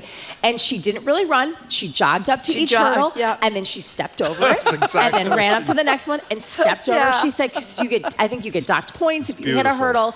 But she did it for her team. Unfortunately, Belgium still didn't accumulate enough points to move up, and they were relegated anyway. But it was the gesture, right? Like, here's something that this athlete could have said, no, I'm embarrassed. I don't want to stand next to all of these other people. But she said, if my team needs me, I will do anything my team needs me to do. She was a great sport. I mean, it was just... You got to check out the video. And she has this... She also is just like the perfect person for it, because she's one of these track and field athletes who, like, her hair is in these beautiful braids, and she has a wonderful makeup on, and she just has this, like, 1,000-watt smile.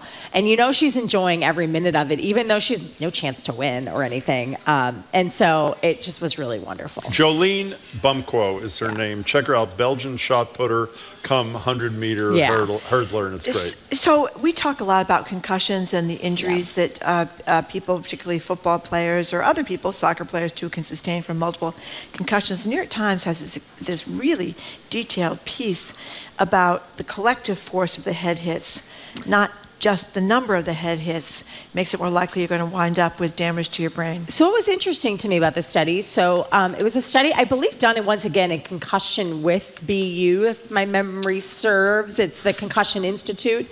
And they took a look at, and again, this is posthumously, but they took a look at, I think, close to 500 brains of athletes who had suffered concussions, and then they had found or they were looking for CTE because they had signs of CTE and post-concussion syndrome. And what they found was the severity of the CTE and the occurrence of CTE was less about, we always focus on the number of concussions a player gets, right? So you say Tua Tagovailoa had 2 diagnosed concussions. We think he might have had 3 last year. He's the quarterback for the Miami Dolphins. The Dolphins were taken to task for how they handled his first concussion, putting him back out there. So he's mentioned a lot when we're talking about this again.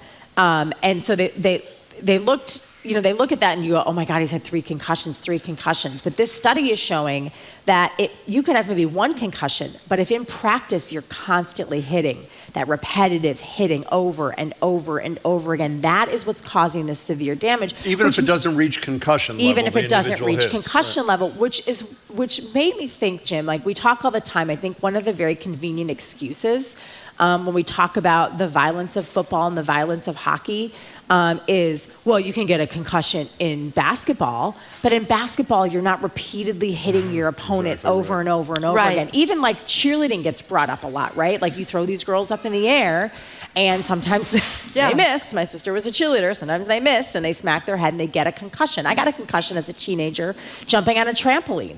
I jumped, I kind of went backwards and I snapped my head and snapped my neck and got a concussion.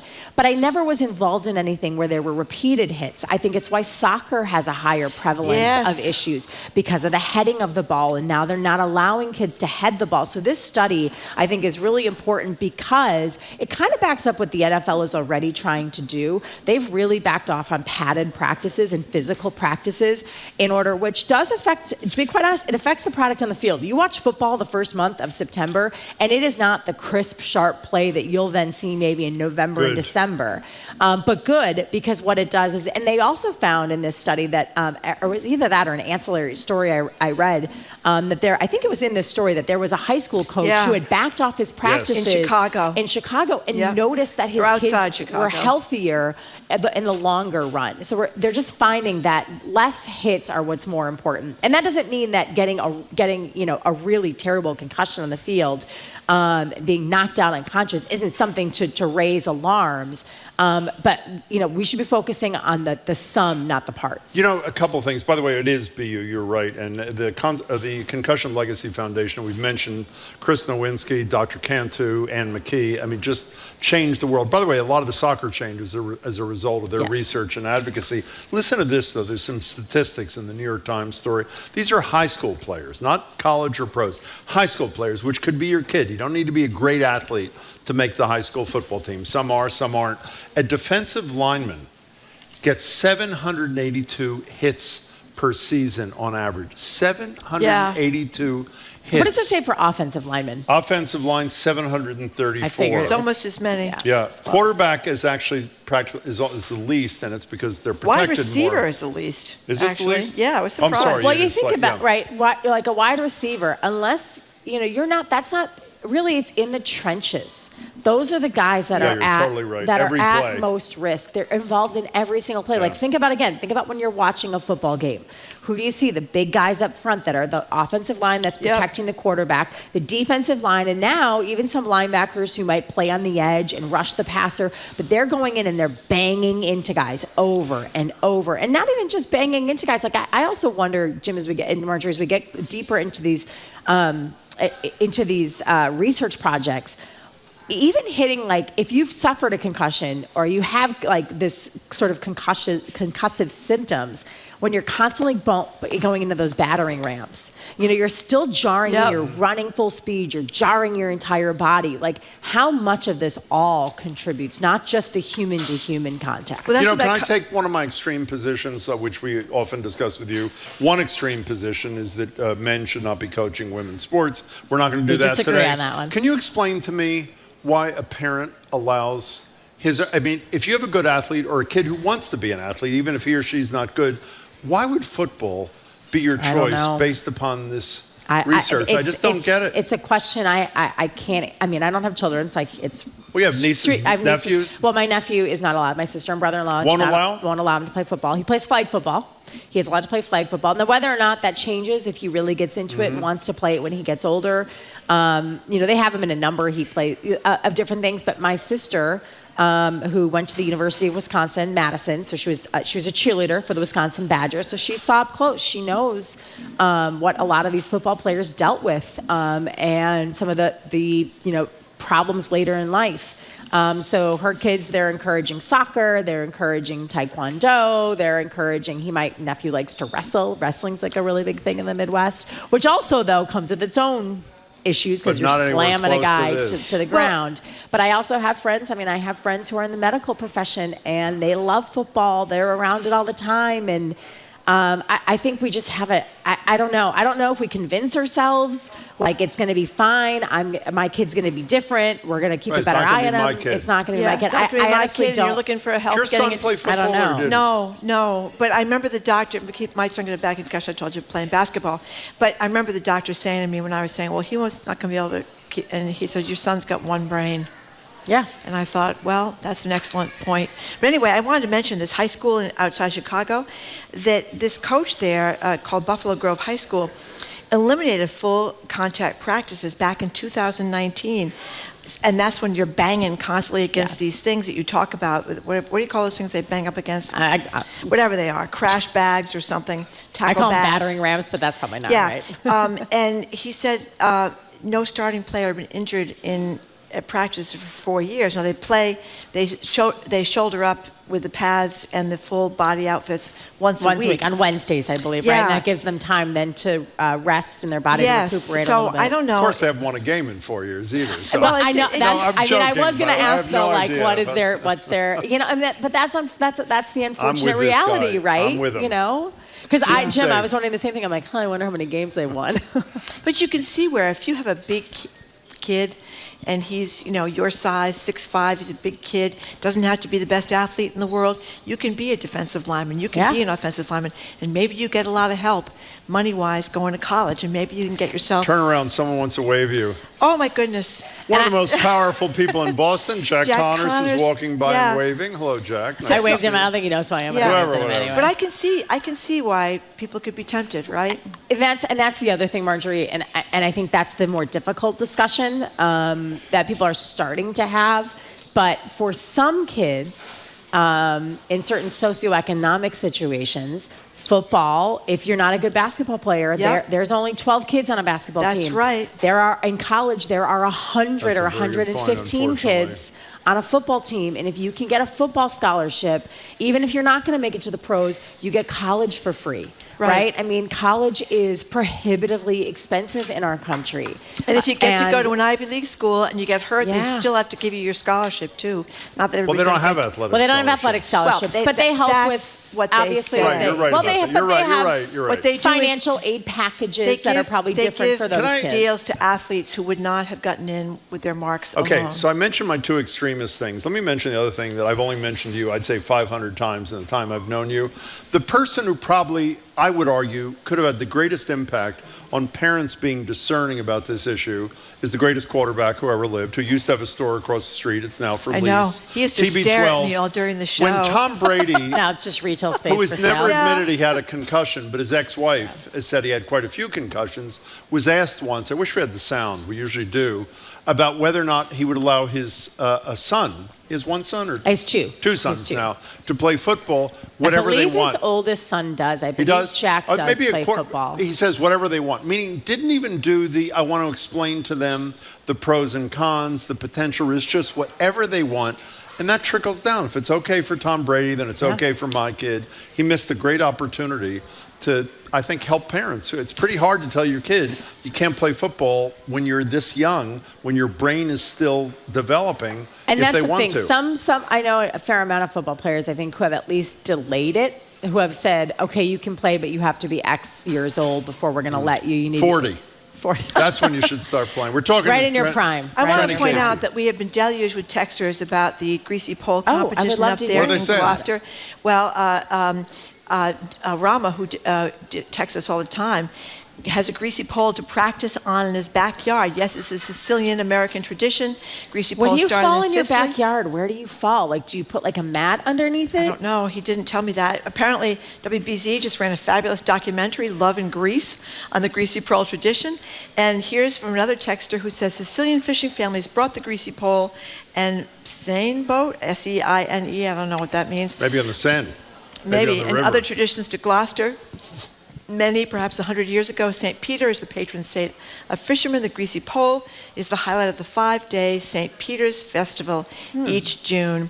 And you would love the food, Jim, says the texter. Surprised. I would like to go. A friend of ours has a boat and invited us to go, but we had other things to do, so we'll have to take him up on it next So time. we only have a minute left. Fenway Sports Group is John Henry et al.'s thing. They own the Red Sox. They own the Pittsburgh Penguins. They own Liverpool is the soccer team. They own a bunch of things. And they're now, I don't even understand what this is. Is this like a virtual golf league? So it's basically like, have you ever been to Top Golf or like 5 Iron, which is a new one? So What is it? So there's these indoor golf places. Like my husband belongs to 5 Iron. He goes almost every morning and he golfs in a golf simulator. So you can pick any course in the world and you play this course. It's like a Peloton kind of thing. Yeah, well, kind of, but you're actually hitting the golf balls. So they Okay. hit a screen, and you can work with coaches and stuff. But you can also go when they got rained out of golf last weekend. They went here, and the foursome played a course for 2 hours. And it integrates your ball into the... It integrates it in. It sees how far you hit it. There's all of these So it things. has a virtual course with all the swings. So like in a northern states like this, they love it. They golf all year round. It's very nice. They have like food and like drinks and stuff. Apparently, it's a good time. I'll be at the Greasy But anyway, Pole Festival. they are going unfortunately, to that day. now, between January and April, Tiger Woods, Jon Rahm, Rory McIlroy, and I believe there's one other whose name I'm forgetting. They've gone in on, it's basically like TMRW, Tomorrow Golf. I think they're thinking like golf of the future. And so they're going to have these sort of fun teams. And one of the teams is going to be from Boston.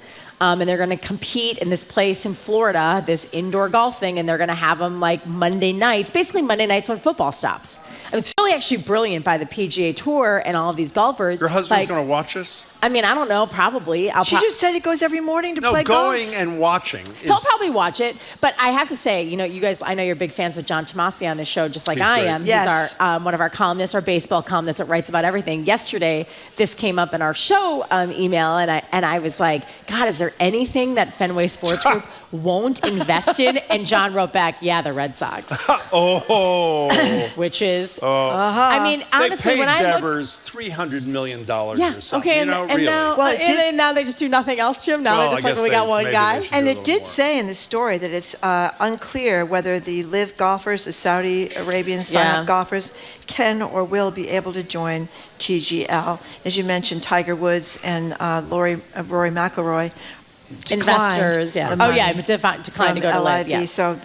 So far, it seems like it's the... Yeah, that live golf that'll still play its way out. Speaking of that, we don't have time for this today, but I want to make sure we do next. We had a story about sports washing, and a person wrote a great piece about how the fear is after a while we're going to stop complaining about human rights violators investing I think we already, in a way, sports. have. Well, let's do that next week. Trenny, it's nice to see you. You too, guys. Thank you very much, Trenny Casey. Casey. We've been speaking with NBC Sports Boston anchor and reporter Trenny Casey. Thanks again to her. Coming up, the Massachusetts Port Authority's warning drivers headed to Logan to get there 2 hours early, starting July 5th, thanks to the Sumner Tunnel closure. Wow. I'm going to talk to our transit experts about that and more. You're listening to Boston Public Radio 89.7 GBH, streaming online at facebook.com/GBH News and youtube.com/GBH News, and broadcasting live at the Boston Public Library.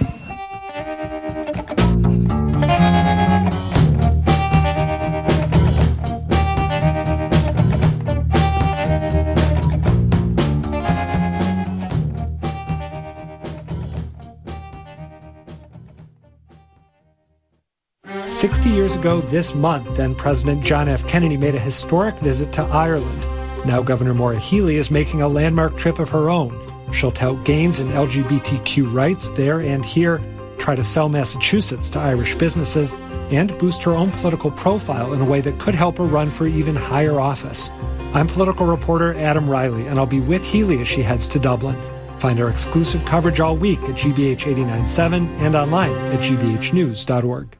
Our programs are made possible thanks to you. And Boston Children's Hospital, ranked among the best children's hospitals in the nation by U.S. News & World Report. Boston Children's, where the world comes for answers. bostonchildrens.org/answers. And Bill. Bill automates financial operations for small to mid-sized businesses and helps to create and pay bills with financial visibility and control. More information at bill.com.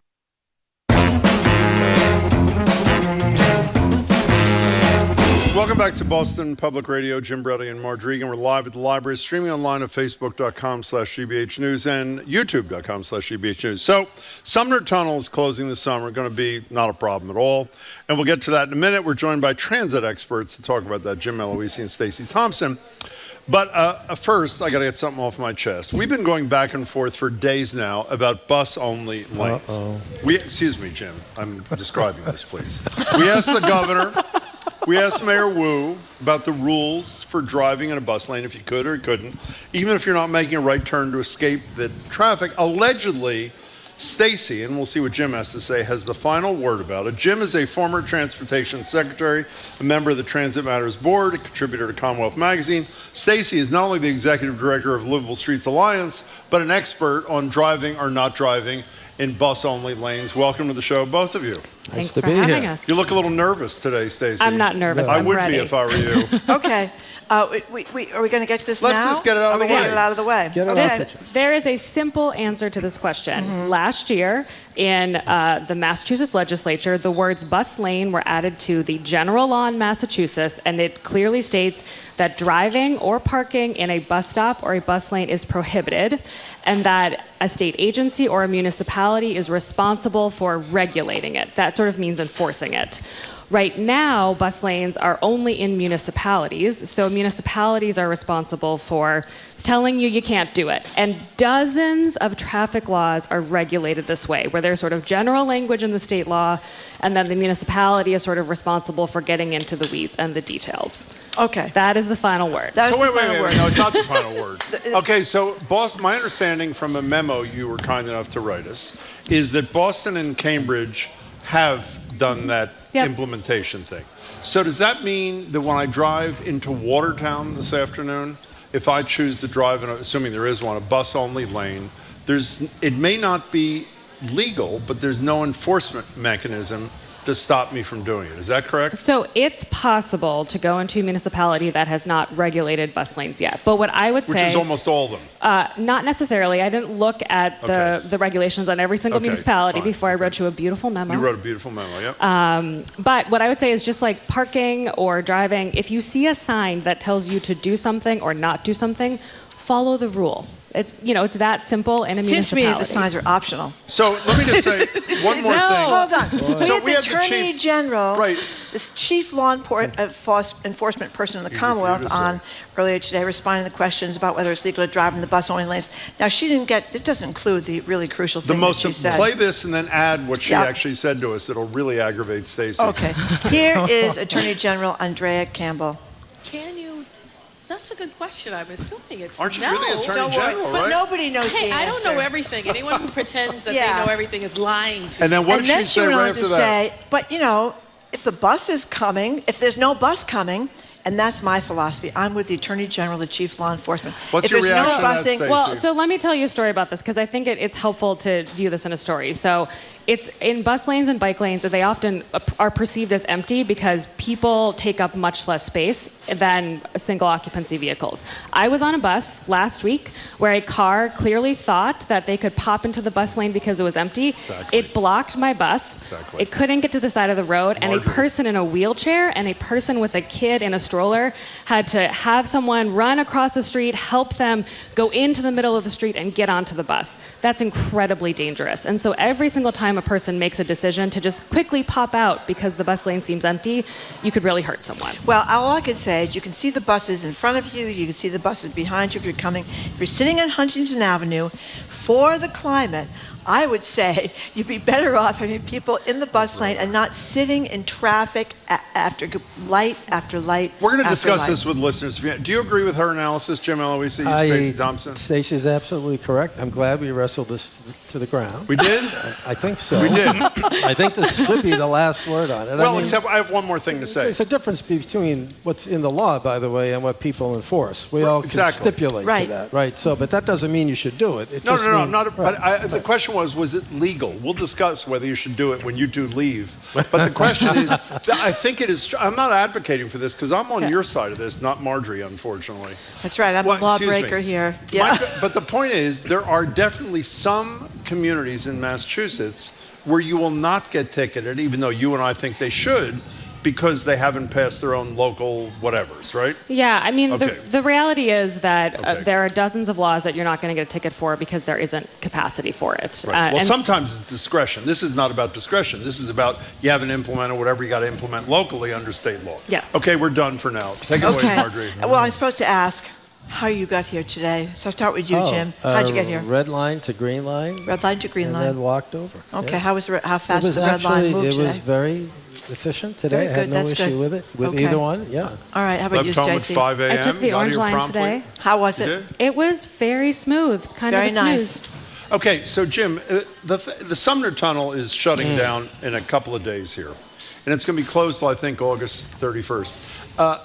The stuff that's come out of the state, the governor's out in Ireland, so Kim Driscoll has been the lieutenant governor, talking a lot about this. As Gulliver, the highway guy, has been talking about this. Two things. One, do you think they handled this properly in terms of the closing? And number two, and it's going to close for a couple of months next year, too, during the summer. Number two, every account I've read, people like Gulliver are saying, not only are you going to be screwed, he doesn't say that, if you're coming from East Boston into the North End, into the city, you're going to be screwed if you're going in the other direction, even though that tunnel is not closed. Can you explain the latter to me after you tell me if you think they're doing it right? So the answer to are they getting it right, we can answer that on September 1st. So, all right. Do I think that... But closing it down, if they accomplish what they intend to accomplish in the next 2 months, is unavoidable, you seem to be saying, yes? I'm not second-guessing that. Okay. I'm not second-guessing it. What I am worried about is that we're not marshaling all of our assets. For example, I don't see any plan to really improve frequency on the commuter rail lines coming from the north. That would be a really helpful thing for people to... That's a great point. Right? You can't ditch the drive unless you have a good alternative to go to. So the slogan's great. The reality is, what are the modal alternatives that we're giving people instead of driving? And I'm not seeing a lot of that happening, number one. Number two, you know, ferries are great, but that ferry is helpful to people in East Boston. It's not helpful to many other people, right? Free Blue Line, terrific. It's helpful to a limited cohort of people, but not a lot. We know that there are issues in Lynn with the rebuilding of the commuter rail station there. We don't have a plan for frequent service. I think these are going to be issues that I think will manifest themselves. And we know from the closure of the Orange Line, for example, last year, that when you give people a commuter rail opportunity as an option, if it's viable for them, they'll take it, right? So I'm a little bit concerned. I guess we'll have to wait and see. I'm not particularly sanguine about it. So how about why are they projecting comparable delays? They're saying leave 2 additional hours early if you're going to the airport. Right. Why should there be such an expectation of delays in the direction where the tunnel's not closed? Oh, because what's the physics thing? Every action has an equal and opposite reaction. Because if you're thinking about how the traffic will gridlock on the other side, it will have an impact across the harbor. The whole system's connected. I mean, everyone who lives in East Boston when the Sumner Tunnel's been closed on weekends, it'll take some people, I have family there, an hour just to get out of East Boston by car to somewhere else. So that's on the weekend. That's been the weekend. So now that's going to happen. You know, and I don't see the data that says traffic is going to be so remarkably lower in July and August. The journey patterns will be different. I think it'd be more because people travel more in the summer. Journey patterns will be different. What's your take on this? Yeah, I think my take is sort of the same but a little different. I would note that I think that the MBTA, given that they have not only not been given resources but are being asked to pay for part of this, which I think is not appropriate, I think MassDOT should be reimbursing them, is doing everything they can with the resources they have. Making the Blue Line free, making all the buses in Chelsea free, getting that ferry. Like, that's an enormous amount of free labor that they're putting toward this project and that they're being asked to do on top of responding to the FTA, et cetera. So I would note that as a bright spot. But I think that there's a lot to learn this summer. And this is a place where I think it's not just ditch the drive, but if you can avoid driving at all, and not just if you're going through the Sumner Tunnel, you should.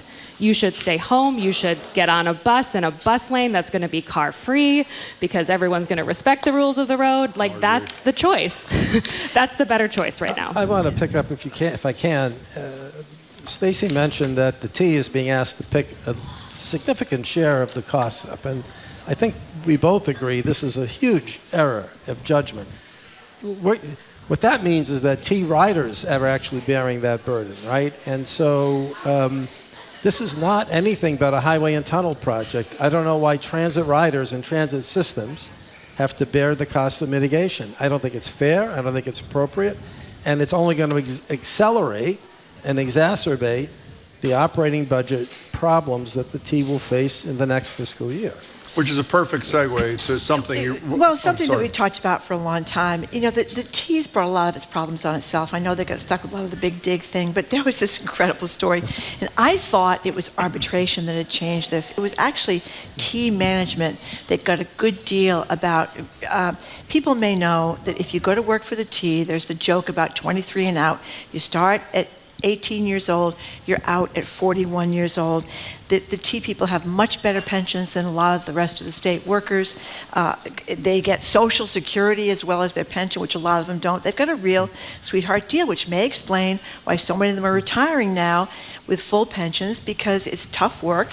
And if you can retire at 45 and get a full pension, that's not a bad deal. So when when the Carmen's Union sued about this deal, where the arbitrator actually said, Elizabeth Neumeier gave her credit, said that most employees at the T would have to work till 65 to get a full pension, which is not what everybody does in state government. A lot of cops get to retire earlier than that. But management gave them back that money. The arbitrator went with the saving the money, and management negotiated it away. So, I mean, come on. What's the question? The question is, first of all, I don't know why T workers should get a much better deal than other state workers, social workers, teachers, all these other people. They do have a very powerful union. They hid their pension for a long time, for decades. We didn't even know what the pension was. So some of this is T's management's errors in not reining in this kind of ridiculous pension system they got at the T. Let me say, so you're looking at I love when Republicans and others talk about reform. You're looking at the person who reformed the pension system in 2009, right? With Deval Patrick, congratulations. Right, liberal progressive Jim Aloisi. Is it perfect? No. I'd argue every state employee should have the same deal, right? So the people who are... Should be able to retire after 23 years with a full pension? Should be able to get some state retirement and not have that go against their Social Security, for example. Yeah, okay? that's fine, but I think the 23 years is a problem, isn't it? It's still a little, let's say it's a little generous, but the people who are making money in this society are not MBTA workers. The people who are making money in this society, we know who they are, right? And then, so let me get that straight. I am very pro-worker, so my reaction to the pension discussion is it's an easy foil for people to use to say, aha, that's the problem of the T, when in fact it's not. In reality, I don't mean to be glib about it, if you solve that problem tomorrow, in whatever solving it means, right, you'd be hurting labor at a time when the T can't hire people because there are not enough people who want to work there anymore, right? The T... Over 150... They've got more people retired than are working there. Over 150 people who were offered jobs at the T then decided not to take them. the last go around. That tells you how hard it is. But the issue right? is, with me, Jim, it's not about labor versus the billionaires of the world. The issue is, if you've got a really powerful union and you're Sure. wide on Beacon Hill, then you get sweetheart deals that other people shouldn't. State police is another example. They can retire early. You can do desk jobs. I don't think that's right. Social workers don't get those kinds of deals. Regular state workers don't kind of get those kind of deals. So it shouldn't be how powerful and wired you are that determines your salary. I agree with that. However, where I disagree, I don't think those are sweetheart deals. I think those should be the baseline deals. I think everyone else is getting But again, you think the wrong baseline, end of the stick. If in the private sector, nobody gets to retire after 23 years with a full pension. I guarantee you it's not an issue in today's society. There was a time, I agree. Let's go back in time, 20 years ago. People, not just at the T, other places, this will be my job for life. Very few younger people think that way. This is a very different society in terms of how people think about their so-called lifetime jobs. I actually think this is a problem that is resolving itself by societal changes as much as it's going to resolve itself by law. Okay, well, we can continue this another date, but there's more people which side are retired you than on here? working. I'm on Jim's side. I think one thing that we're not talking about is the reality of blue-collar work and how hard it is to do some of these jobs, and the reality that at 40 or 45, your body may literally be broken from riding a bus, from driving a bus day after day after day. There are many men in my family who are long-haul truckers, and by the time they're in their 40s, they are very seriously, it's hard work. And so I think that we have to be realistic about how hard these jobs are. And I agree that other people, like teachers, who are in equally physically and mentally... Or social workers. Yes. Or they mostly deserve, women, because it was mostly men that were at the T, and there's a huge sexist issue here, too. I don't disagree with that, but I don't think that the solution is to take things away from a union that is getting it right, but for us to give more to teachers and social workers who deserve the same kind of benefit. Can I just sum up where we are so far? One, Marjorie's on the wrong side of this, and two, she drives in bus-only lanes. I know. Okay. No. Okay. So, Jim Aloisi, you wrote a terrific piece, I thought, even though I didn't understand every part of it, but most of it in the Commonwealth Magazine, 6-month review of the Healey-Driscoll administration on transportation issues. One of your core points is the early part of your administration is when you have greatest latitude to do kinds of things that need doing. You have to give a very brief summary, but I wanted you to mention the piece we've discussed with you a lot, which is the legislature's investment or lack of investment, because something interesting happened. Last time you were both here, you were both being critical, I hope I'm characterizing it properly, about the legislature's non-investment. As soon as the segment was over, I was contacted by someone I've known for years, I have great respect for, the House Transportation Chair, Representative Strauss. Chairman Strauss said, would you like to hear the other side? And I said, of course we would. So we booked Chairman Strauss and his Senate chairman. Was it Creighton? Is that his name? Yeah. And they canceled on us, and they have not rescheduled. So I just want to be clear here. We've attempted to get the legislature, and they're still invited anytime they want, but give us like a 90-second version of the critical issues that you identified in your piece. Well, can I just say, too, this issue came up yesterday at an oversight hearing. If you look at the Commonwealth newsletter today, you'll see that I guess I was referenced by typology, but not name, I don't know how else to put it, by the good chairman, who I consider a friend. I don't consider him, right? I just think he has the wrong end of the stick here. When I have said many, many times that the T needs a variety of things in order to get back on track, no pun intended. One of them, not the only one, is money. Why do I say money? And it goes back to our long conversation about the operating budget shortfall. By the MBTA's own data, their ridership recovery is hovering around 65%. Of pre-pandemic Pre-pandemic. That's plateaued. It's not really moving to anywhere close to 100. The T relied before the pandemic on a third of its operating budget came from fare revenue, right? That's not on offer anymore, not for the next period, whatever that period is. And therefore, you don't have to, I was an English major, but I can understand those things don't match up, right? The only reason why there are two reasons why there's not a shortfall right now. One, the federal government during the COVID relief gave the T a lot of COVID relief money. That's being spent down. Two, the T's low on Guess what, Marjorie? Employees, they can't, right? So when your employee levels are down... That's because they're more retired than are working there. Right. When your employee levels are down, your operating expenses are down. But that's a bad reason to not have a shortfall, right? When you don't have enough bus drivers or dispatchers. That's not a good reason. That's going to resolve itself at some point. The federal government money is running out in the next fiscal year, I believe. We'll have an operating budget shortfall, and the only things that the T can do on its own are cut service or raise fares, neither of which are thinkable in this moment. What I have politely suggested to Chairman Strauss and others, you don't even have to do a tax bill. Just relieve the T of its obligation to pay for paratransit, not to do paratransit. Take the cost away from them, right? That frees up about $140 million a year, and relieve them of a significant portion of their debt service. And why wouldn't they do that? Beats me. They have the money from the millionaire's tax, so it's not like we don't have the money. Last governor was giving away checks last year, if people remember, so we must have the money. Let's make wise use of the money, and then we can also talk about the other things that need to be done. Phil Lang, to his credit, corrected the one barrier, which was hiring people only on a part-time basis. Mm-hmm. There are other resources that the T needs personnel-wise to be able to get moving again. Can I say one thing about Phil Lang for a second, who I haven't met? I know this will sound incredibly self-serving, so my apologies in advance.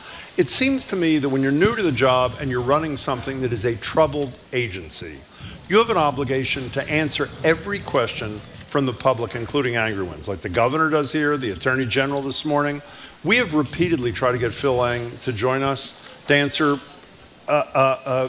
transit riders or would-be transit riders' questions. And I have to say, you complimented him for transparency. I think it's a real problem. I think you should, one of the most important things you can do is communicate with the public, because at minimum, even if they're angry, you're nodding in agreement, they know you're listening. And I would urge him to, it doesn't have to be us, he's got to start talking to people. Yeah. Would you disagree with that? I think it's a both and. I would like to see him spending more time on your show in the coming months. Any show. Any show. But I do think that first and foremost, he needed to start communicating directly to the MBTA board and to the legislature. Okay. And so that was his priority. And he was literally yesterday to Chairman Strauss very directly said the MBTA needs more money. Not Jim, not me, the general manager. So I prefer him to be in that room than here for now. Do both. Okay. Do we have time for this wonderful story about the crosswalks? We're almost out of time. Okay. Apparently these crosswalks up on Washington Street in Oak Square have been ready to be painted for well more than a year now. We have a clip from a TikTok video by one of our former producers, at our old who's station, now at WBZ, Matt Shearer, on the efforts to try to get somebody up there to paint the crosswalks at this, what he called the wonky Brighton crosswalk. The lines are taped onto Washington Street all haphazardly and probably temporarily for the road work and sidewalk work happening nearby, but getting cars to stop is a gamble, so I figured I'd help. First with duct tape. The plan was to make a big long connecting line across the whole street, but turns out my roll wasn't long enough. Sorry. Next I tried sidewalk chalk, which actually worked really well. Cars stopped. Thank you. But I didn't want to upset the city, so I washed it all away. Still, there's your solution if you want it, Brighton. Until it rains, anyways. Matt is a pretty clever guy. So you know why they can't get the sidewalks painted up there? They can't get a police detail. They can't get a police detail. This is Marjorie's other thing, by 40% of requests. What do you think about tactical urbanism? Well, this is where I think Marjorie and I 100% agree. Take it away. Massachusetts state law in 2008 said that it is entirely legal for civilian flaggers, meaning everyday folks, can do the sort of traffic management at construction sites. The Boston Police Union has a strong contract that basically prohibits that, and the result is that 40% of details go without police officers. Right. And there's no way to prioritize. The police get to pick and choose their details. So very dangerous intersections that are a high priority can go months without a police detail, and that can be very dangerous. We are very supportive of trying to shift to a mixed model with civilian flaggers, as are the Muslim Justice League and Councilor Kendra. Good jobs. Yeah, and Councilor Kendra Laura has $44 an hour, exactly, right? And has really been pushing this, and it's really necessary when you look at how much construction is happening in the city. So I think that's a no-brainer. You want to defend the police details, Jim? I'm thinking they should put a greasy pole across the road. I was listening to your... How great was that? Got to love that guy. Yeah. It's good to see you both. By the way, Nice read to be Jim's piece in Commonwealth Magazine. Great publication. Read your piece. Great to see you both, and thanks for, Thanks for having clarifying the Don't drive in a bus lane. Don't drive in a bus lane. Okay, I'll try to control myself. I don't think don't so. drive in a bike lane either. Don't drive. Oh, bike lanes are different. I get the bike lanes, but the bus lanes are a little bit. When do the buses come, anyways? Every 25 minutes? Ask Chairman Strauss how we're going to pay for them. Okay. We will. Okay. We've been speaking with Jim Aloisi and Stacey Thompson. Jim is a former Transportation Secretary, a member of the Transit Matters Boards, and a contributor to Commonwealth Magazine. Stacey Thompson is Executive Director of Livable Streets Alliance. They visit us often to talk about transit issues, and we're very grateful that they do. Thank you very much. You're listening to Boston Public Radio live from the Boston Public Library. Coming up, we're going to talk with Dr. Catherine Gergen-Barnett about health issues here at 89.7 GBH, streaming online at facebook.com/GBH News and youtube.com/GBH News.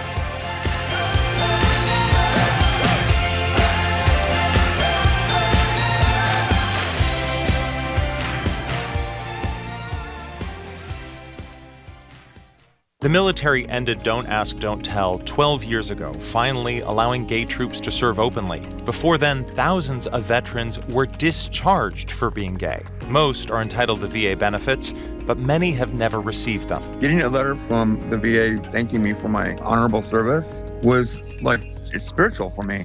I'm Ari Shapiro. That story on All Things Considered from NPR News. Today at 4, here on GBH News 89.7. Support for our programs comes from you. And the Boston Speakers Series, announcing its upcoming season at Symphony Hall for 7 evenings, featuring Jane Fonda, Van Jones, former Ukraine Ambassador Marie Yovanovitch, and Dr. Laurie Santos of the Happiness Lab. Info at bostonspeakers.org. And Rockland Trust Bank. Their team is dedicated to bringing the vision of your business to life, providing support and advice tailored to your specific goals. Rockland Trust Bank, where each relationship matters. Member FDIC. Trusted. Local. News. You're listening to 89.7 WGBH, HD1 Boston, online at gbhnews.org. GBH News with NPR. What matters to you.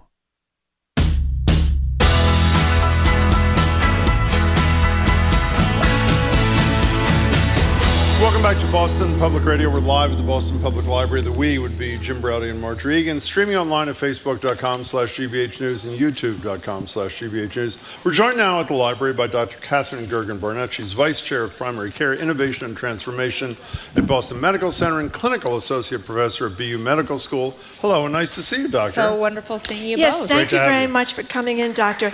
So let's start with this Ozempic, this drug that we hear advertised all the time that apparently has done great things for people that are not primarily diabetes, I guess was what it was used for. That's correct. But help people lose weight, and obesity is a big problem in the United States. So first, before we get to the difficulty getting it and the cost of getting it, should people that are just don't have diabetes, but they may be, 20 pounds, 40 pounds, 60 pounds overweight and struggled and haven't been able to lose it, should they get this drug?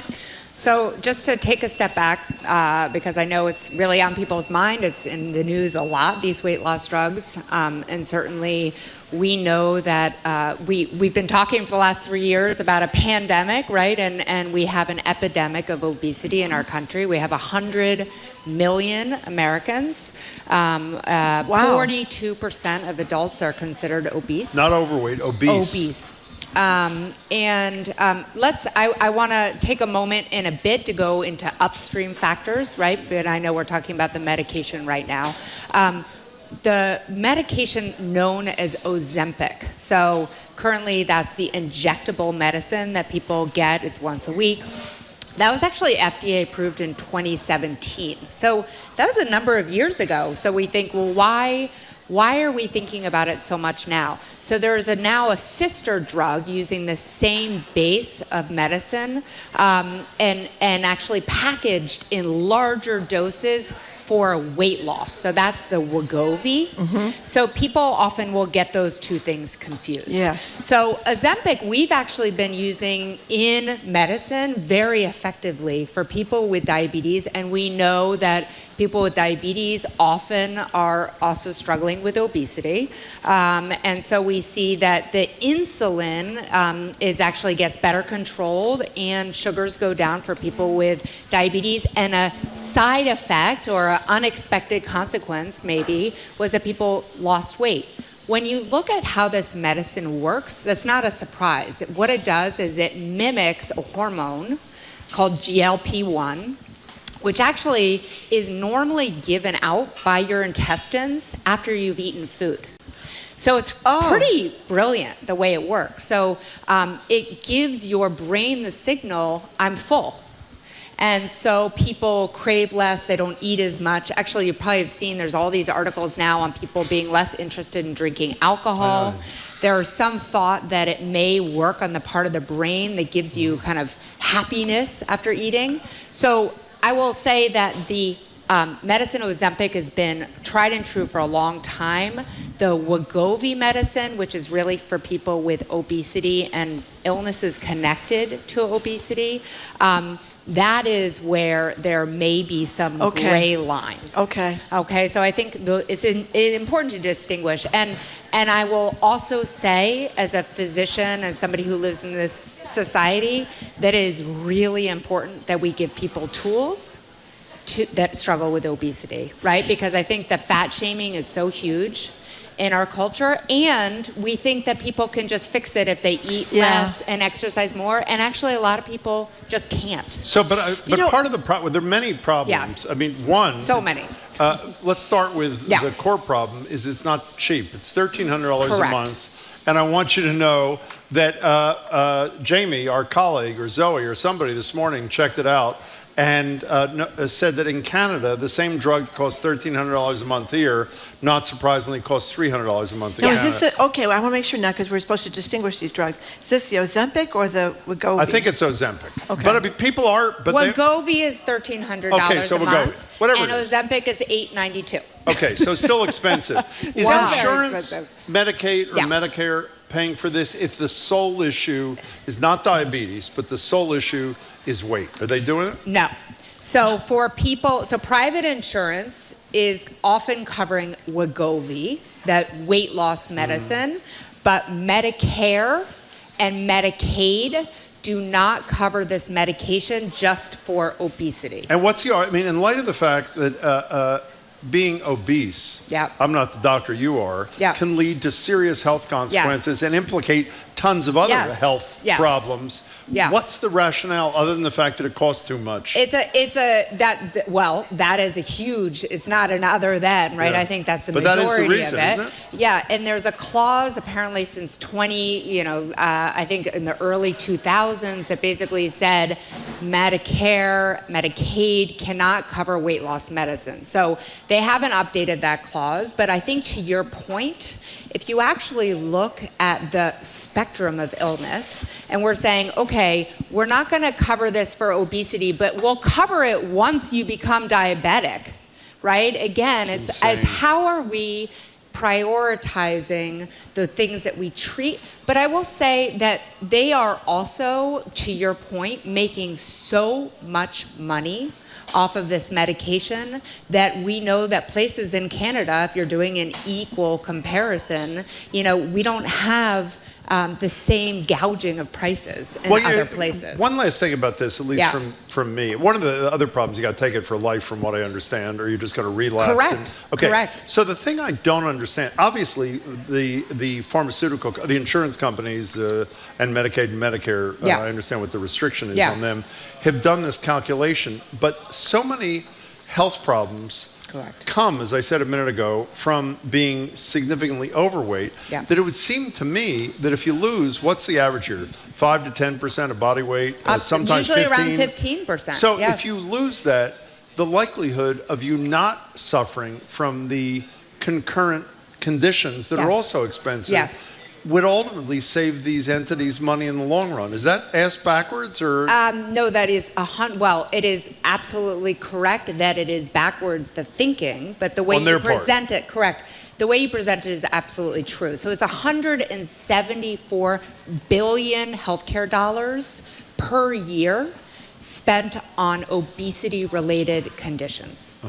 So if you take that and then you calculate out what it would take to treat people with obesity, that is a really important calculation. The other piece that I just want to point out, because, I know Michael Curry is also your, always talking about health equity. He was just on your show yesterday talking about other really important things. But the fact is none of this is going alongside thinking about what are we doing to tax things like corn and sugar, right? How are we actually transforming what we feed our children in schools? How are we actually making sure that people have access, like we've talked about, to Nubian Market, like places?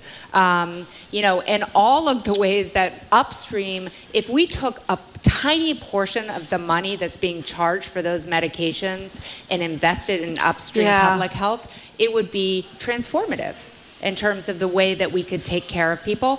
And the fact is, again, the individual is not to blame. It's our public policies that are often backwards. Well, I just have one last, and I know you have a few questions on this. Just to be clear to people, some are saying, some physicians like you, other people in the healthcare field say, well, the reason I have a problem with this is because it's, quote, the easy way out. You're not changing your behaviors in ways that will be sustainable over time. If someone who's overweight comes to you and they can afford the weight loss drug, and they have tried other things that didn't work, and they can afford it either because their insurance covers it or they have the money, you'd prescribe it. Yeah, not overweight, obese. Obese, I'm sorry. And with health-related conditions. Like what does that mean? So, for instance, high blood pressure, is often something that goes with obesity. Knees, very severe arthritis of the knees, lower back pain that is like almost surgical, those kinds of conditions. Again, it is to say, I have seen for 18 years being on the front lines of BMC, it's not people who just show up and they're like, sorry, this is the first thing I'm gonna try. People have tried things for years. Over and over. And over and over. And if they are doing it as part of an interdisciplinary approach, right? That's really the ideal. What concerns all of us, and I know we'll talk about it, is when things are gotten off the black market or you're doing it without any sort of oversight. The fact is we do know there are consequences for these medications. Of course there are consequences. It's, mimicking a hormone in your body. But the fact is if it's like the National Health Service in the UK, they do this as part of an interdisciplinary team. And they do it, really you're under supervision, you're getting, you have all the side effects monitored really closely, you get counseling, and you get increased access to exercise. So if we could do that, the NHS model, I think, absolutely. I wouldn't hesitate at all, and I don't hesitate. You just mentioned people getting the drug off the black market. Yes. Tell us about that. Well, I think as we have known and we've heard that there's such now a rush on the market for medicines like Wegovy and Ozempic. People who have been on Ozempic and has actually gotten their diabetes under control. I've had patients with amazing outcomes with Ozempic and diabetes, and now they're having a hard time accessing the medicine because there's such a rush on it. So now there's all these places that are coming out and they're compounding the main ingredient in these drugs, but not What's with compounding. Compounding often means you take the main ingredient and you can put it together with other ingredients, but none of these things are FDA approved. So for instance, they're using like a salt derivative of the medication, and Novo Nordisk has come out and said, first of all, this is totally illegal, and second of all, it's dangerous because none of these things are regulated. One last thing about this, Doctor. You mentioned that there's been some reporting that taking Wegovy or Ozempic might make you less inclined to drink. Yes. And I'm wondering, is that because you get a buzz from this drug or you get happiness from this drug? And would it impact people that have alcohol problems? It's a great question. They're still doing research on it. So we in rats, what we've seen is that it actually impacts a part of the brain that is the part of your brain that feels like it's reward center. So, when you eat a food that feels really good and you feel like you've been rewarded, obviously short term, not necessarily long term. And so the thought is that medication in these rats is impacting that part of the brain. So you no longer feel the same reward from things like alcohol. We're starting to also see that in clinical trials in humans. Looking at this. So your point is so prescient. And part of the question I've had is, okay, the other thing Michael Curry talked about, the other thing we've been talking a lot about is opioid overdose, right? And so could there be an alcohol use disorder we know is on a serious rise in the U.S. as well? Could there be some way that we could be using this kind of information to help people with alcohol use disorder? That is pretty exciting. Yeah, I think it's really Rats are drinking a lot less, is what you're trying to say. All those That's right. alcoholic rats. They right. like their little martinis at the end of a tough day in a little maze. We learn a lot from rats. Dr. Catherine Gerger-Burnett, as I've told, I usually get my COVID vaccine about 30 seconds after it's approved by the FDA. Yes, that's true. Usually, you might have to get in line again. I know. So apparently there's going to be a new vaccine in the fall. And I have a multitude of questions I'll put all together. One, who's supposed to take it? 2, is it going to be free? And 3, with RFK Jr.'s platform growing, he's at 20% in the Democratic primary for the presidency, and everybody knows he's an anti-vax leader.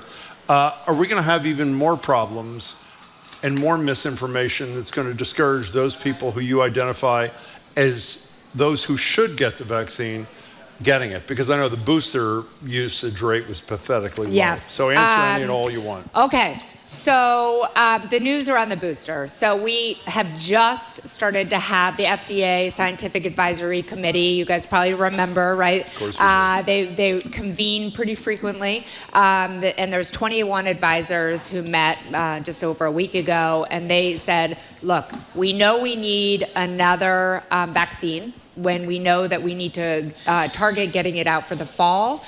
But we are not going to do the bivalent. So if people remember, the bivalent was taking the original strain and putting it with the most current strain. And they're actually saying we're removing the ancestral spike, which I thought sounded very futuristic, right? So the ancestral spike is gone. So the 2019 strain that we all remember will not be in this future vaccine. And what it will really be targeting is the XX variants, which is actually Omicron. So that is what we're seeing over and above. That is all we're seeing for COVID-19 right now. Reminder, hospitalization rates are the lowest they've been since, the very beginning of the pandemic. And so the question that you have of who's going to get it, right? So they haven't come out yet and said who. My guess is that it's going to follow very much the, first vulnerable. Yeah, the most vulnerable will come out first. Folks maybe in healthcare, people who work in nursing homes, et cetera. I don't know the answer about, whether or not political platforms will shape it. I can't help but think it will. It's hard to imagine misinformation getting worse. And so I'm not confident where that will go. I will actually say that I've had the wonderful experience where some of my patients who are going for jobs and getting jobs and going into actually healthcare sector jobs where they have to get the COVID vaccine are now coming back to me, and after all those years of conversations and them deferring because of misinformation, the drive for stability, financial stability, is moving them beyond fear. And so I feel really grateful. Did you answer the cost question in there somewhere? Oh, so great. It was like a 4-pronged question. It was a multi-part question. Yeah, How to get it all out. If I had only written it all down. And then the cost, we live in a state where very likely this will be covered. The state will cover it. Yeah, I believe that the state will cover it when it comes out. Dr., we only have a couple of minutes left, but I just wanted to ask you this, because remember back when Melanie Cass was really bad situation of people with drug problems, people with mental illness, and Sheriff Tompkins offered to open a section of the Suffolk County lockup for people to basically have non-consent treatment there for 3 months. And the experts all said it's a terrible idea. If people don't want treatment, it's not going to work. Well, in New York City, you probably know Eric Adams, who's the mayor there, decided that because of homeless problems there and what it is, they can't afford housing. People can't. But in any case, he was going to confine people who have mental illness and they could not function because of their mental illness. He was going to make them go to the hospital. And on Sunday, I think it was Sunday, they had a story in the Times saying that it's not, a major study and it's only a small group of people, but this has worked with people who have been long-term schizophrenics or very seriously mentally ill in some cases. And the theory is there's not enough beds for mentally ill people or for alcoholic people or drug addicts for that matter, but it's the length of stay. And it made me rethink quickly throwing out Tompkins' idea, because if you go in for alcohol, you can be in for 3 days, 4 days, and then you're back out again. And the long-term thing. So maybe we were all too quick to say that, you may not want to go because you're severely schizophrenic, but you could go for 100 days and be on medication. And this guy that they focused in is going to live in housing now and get a job. And you have a minute. Yeah, so we know that long-term solutions are always the best solutions. I think that it's time to reopen a lot of the things on the table. I've actually been really pleased to hear Governor Healy and her team really talking about, loan repayment for people who want to go into substance use disorder work. Thinking about actually having supervised sites where people can do injections.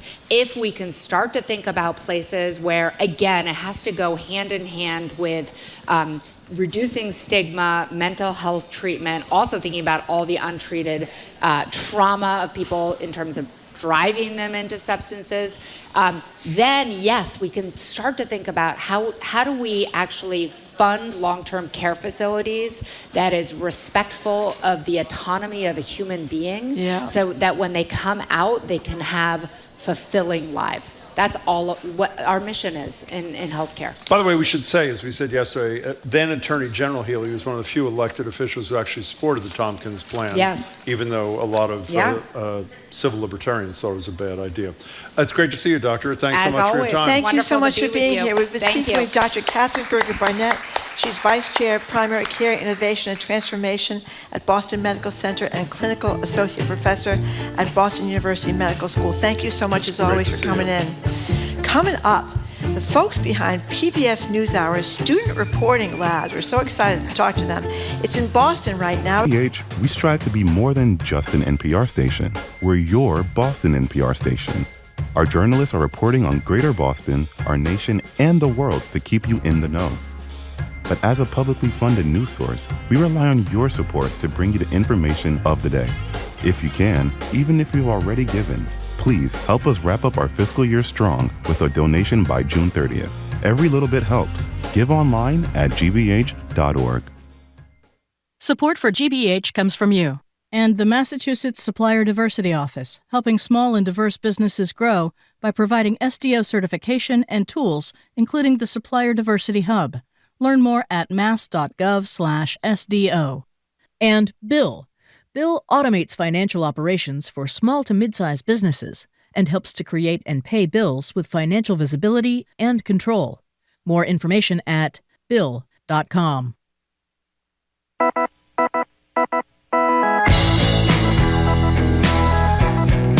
Welcome back to Boston Public Radio. Jim Browdy and Marge Regan. We're live at the Boston Public Library, streaming online at facebook.com/GBH News and youtube.com/GBH News. I've got to make a bit of a correction. I was unfair before to two legislators when we had Jim Aloisi, former Secretary of Transportation, and Stacey Thompson here. I mentioned that Chairman Strauss contacted me about coming on with the Senate Chairman Creighton, and they had canceled and we hadn't heard from them. He texted me and said Senator Creighton was sick and they have been waiting for new dates. They're actually very interested in joining us, so my apologies to Chairman Strauss and Chairman Crichton. Shame on you, Jim. Disgraceful. Disgraceful. It was disgraceful. In any case, the PBS NewsHour Student Reporting Labs is this national youth journalism program that trains high school journalists from across the country, helping them produce local video stories for a youth audience. About 30, and by the way, I'm not a youth, and I was an audience, and they're great. About 30 students attend an immersive video journalism and storytelling fellowship, working with public media professionals to report, shoot, edit, and publish their video packages in 1 week. In partnership with the great Emerson College down the street in GBH, this year the program is here in Boston, and joining us now is Executive Director Leah Clapman. Nice to see you, Leah. Thanks so much for being here. Thanks for having and us. two of the student reporters whose films we saw this morning, we'll play a little in a minute. Yes. Sarah Youssef is from San Diego. It's great to have you. Thanks so much. Precious Foreman is from Waldorf, Maryland. We're thrilled to meet you too. Their final reports will be posted tomorrow on, I'll tell you this again in a minute, or Marjorie will, youtube.com/Student Reporting Labs. Leah, Sarah, Precious, it's great to have all three of you. Thanks for being here. Yeah, thank you so much for coming in. Congratulations on your great work. So let's elaborate a little bit, Leah Clapman, on what Jim had to say. Tell us more about this program. Sure. So Student Reporting Labs is a journalism training program for students across the country. We actually have some educators doing it around the world. So we started in 2009, 2010 with some pilots. And working with great educators. The program has really grown because we've been working hand in hand with educators and students. And we now have over 4,500 educators registered in our platform, Storymaker. So we have educators leading these programs all over the country and all over the world. And these guys are our superstars. So they've been doing work with Student Reporting Labs.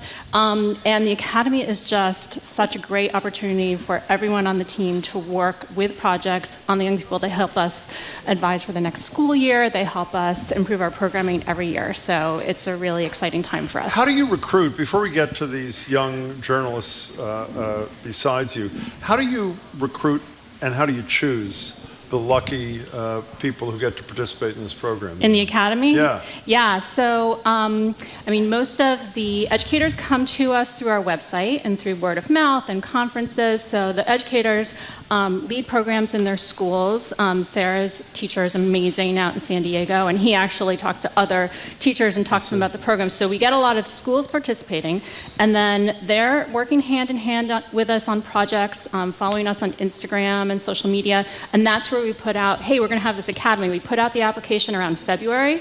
It's a pretty rigorous application. These guys cannot come at it. But they really have to talk about what they've done with journalism, the stories that they've told, the kind of stories they want to tell. So we get in hundreds of applications, and then we choose them. So Precious, why'd you want to be in this? And tell us about, why'd you want to be in this program? I wanted to be in this program for the experience. Around the time, like she said, it was February when the applications had opened. And around that time, I had been working with Student Reporting Labs for a little while, but just to be able to travel with them and, of course, create a story in a week, I was like, that is, part of my dream. Like, this was just a no-brainer. So Isn't that intimidating to do a story in a week? Yeah, they must be exhausted. They just finished. You just finished last night, right? Yes. No wonder you guys are standing up after doing this It all was a in late week. night. Yeah, it was a very late night. Yeah. We both finished last night, and we're very happy with our stories. But it was a little, I wouldn't say it was necessarily intimidating, but it was very exciting because it was just taking the next step for me as a journalist. What grade are you in? I am going to 10th grade. I just finished 9th grade. God. So Sarah, why'd you decide you were interested in this program? I've always kind of had a love for storytelling. I also love to bake. So I would bake? Yeah, I would take videos of the process of making a cake, and I just put those together on iMovie on my mom's phone. And then in high school, when I joined my newscast class, that's kind of where I got introduced to SRL. And I actually had a classmate that had done the academy during the COVID year. So it was a little bit of a different experience. But yeah, just hearing her experience with SRL really made me want to do it. So, What'd you get out of this week? a lot. I learned so much from different equipment. We've had 2 people from Nova actually come and talk to us about storytelling and fact checking. And just everyone's opinions also has helped edit the story. So yeah. It's a really collaborative kind of thing. I'm just trying to figure out how this goes. What grade are you, by the way? I'm sorry, I should have asked. I just finished 10th grade, so I'll be a junior in the fall. Okay, so one of you did, I think, Sarah, you did the Renegades, right? I did, yeah. And Precious, you did the, actually Stop the and kids Shop from thing. Stop and Yeah. Shop. We had them in last week. So did you, work this out in advance, or did you just show up at the beginning of the week and tell the kids from Hyde Park you were coming out to talk to them, or Hyde Square you were going to talk to them in the Renegades? Yeah. You must have done some advance stuff. Yes, so we actually started a little while ago doing like pre-production, just researching the story. But it was very funny, you know, this is the world of news. Our story that we had originally planned completely changed. And so actually I want to say the day that we got here, we ended up reaching out to the Hyde Square and we put this entire story together while being here in Boston. Oh my God, what were we going to do before? Well, there's a bookstore, the Frugal Bookstore. Oh, the Frugal Bookstore. Yeah, that's right. We had them on, actually. And they had the terrible water leak, right? Yeah. Where they lost 80% of the children's books. That was terrible. Yeah, I heard about that. So, but Sarah, tell us who the Renegades are before we play a little clip from your film. Yeah, so the Renegades are actually a women's tackle football team. Not many people know about them, even like taking lifts to go to their game. They were like, so what high school is that? So yeah, it was a little bit different. But yeah, they're just these group of very passionate women that love the game of football. And we kind of just covered their story, how they got into it, why they do it, because they don't get paid. They pay. Yeah. They pay $750, and that does not cover travel expenses or any of the equipment that they use. And even their coaching staff is volunteer. Let's play a little sound. Here's a clip from Sarah Youssef's reporting the Boston Renegades. Again, this tackle football team, the Women's Football Alliance, it's called. Here she's speaking to this great linebacker, Deanna Walsh. Here it is. I know that playing in or sport in general as a woman, you know, comes with some challenges. So can you just name some of those like challenges that you face day to day? I would say unintentional like sexism in a way, right? So anytime I try to tell anybody about a sport that I play, a team I play for, the league I play in, they always think first, especially the men. Is that lingerie league? That's a lingerie league. So, oh my God. Sarah, staying with you for a second, if you had to do this exact same report 2 weeks ago, would it have been qualitatively different than it is now that you've participated in this program? For sure, yeah. Why? Well, first, the reaching out process. Like, even though not many people know about them, they're still a professional football team. So just having, like, our mentors reach out helped, like, speed things up for sure. How about your skill level? We actually we're fortunate enough to have cameras at my school, so I was a little bit experienced with like the cameras and editing softwares, but there's so many editing softwares, and we actually use a different one here at SRL. So I've been able to learn on that, and I've gotten, you know, pretty good at it, thankfully. So yeah, it's been awesome getting to use like Emerson's equipment. So let's play a little clip from the SRO report on the Hyde Square Task Force. We talked to these two of the kids from the task force last week, and this is a story about how they went out and found that the Stop and Shop in Jamaica Plain in their neighborhood was charging more than the one in Jamaica Plain is a Boston neighborhood, mixed neighborhood, people of color there, maybe not as high income as people in Denham, white, mostly suburb. So they found a huge disparity in prices. And here you're going to hear Eunice Yo-Yo was on our show last week talking about this. The task force is scheduled to meet with Stop and Shop President Gordon Reed in July. We don't want to assume anything because we don't want to throw any accusations around or make any uneducated assumptions about Stop and Shop, which is why we're going to that meeting to hear them out. By the way, the Attorney General was with us today and said, one, she met with the kids, yes. and two, she's looking into whether or not laws were violated There's a by Stop and Shop. $2,000 difference, yes. Which is a lot of money if you're struggling to pay your bills. Yes. So same question for you, Precious. Based on the experience you had prior to coming to Boston for this program, how is this, if it is, better than what you might have done before you collaborated with these leaders and fellow students? In so many ways, this has, like I said, just been taking the next step as a journalist. I want to shout out my entire team. We really put it together, and Shreya, she was the one who doing the voiceovers, the awesome reporter voice you just heard. But then there's Effie, who really started editing, and then Mila and me, who really wrote the voiceovers. We all really worked together, and I think that was the biggest part, because I am homeschooled, and so I don't really have maybe a broadcast journalism media class. It's just me and my mom working together. But it was great to work with other, journalists my age, and on top of that, have the, equipment at at Emerson to work with. What do you think of your interview skills? I mean, a central piece of both of your work were, I thought, terrific interviews with some really impressive people. Talk a little bit about that. Yeah, Precious. well, the way I got into journalism is actually interviews. I used to listen to like 40-minute interviews as like my favorite part of the story. But I definitely think that, you know, being at the academy, just working with others, like collaborating has really brought that, really showed us like what message we want to say, and also finding out like what is our story really about. So it was really great to actually talk with Eunice and Derek, because they're both 15 and I'm 15 as well. So like by the end of the day, we were all friends. Like we got each other's social media and everything. So it was a great experience. You know what I wonder? You know, we in the media, and I've been a reporter and now a talk show host all my life. People don't like us very much. They think that we lie, make things up, and fake news and all that. So, and we're very unpopular. We're like, I think we're down with used car dealers, or maybe some people, some politicians. But starting with you, Sarah, why did you want to do this? Why did you want to go into this much hated, assuming you do want to pursue it as a career? Yeah, for sure. I know that, journalists definitely get a lot of backlash, but I think it's important, especially times are really changing. There's so many things that could be reported on super incorrectly, and I think it's important as like young journalists to get both sides of the story, because then you're just putting information out there and letting people receive it how they want to receive it. I think a lot of news channels now like to put their own opinions on things, and they're very biased towards certain subjects, so I think that kind of has led to a stereotype of, oh, journalists have an agenda, they want to report a story for a certain reason. You know, Precious, that's a wonderful point. You know, we are both opinion journalists here. We're allowed and actually encouraged to have an opinion. But you went to do a story on Stop and Shop, and I assume in your head was, I want to present, I assume, a fair, balanced picture. Absolutely. How hard is it not to involve your personal feelings in your reporting? Yeah, it was very difficult, and that's something our leaders kept like reiterating to us. They're like, leave nothing to assumption or imply nothing, just leave the facts. And when you're dealing with kind of a social issue, social justice, food inequity problem, it's kind of hard not to put like, this is wrong, but like Eunice was saying in her voiceover, you don't want to make any assumptions, because you never know what it is.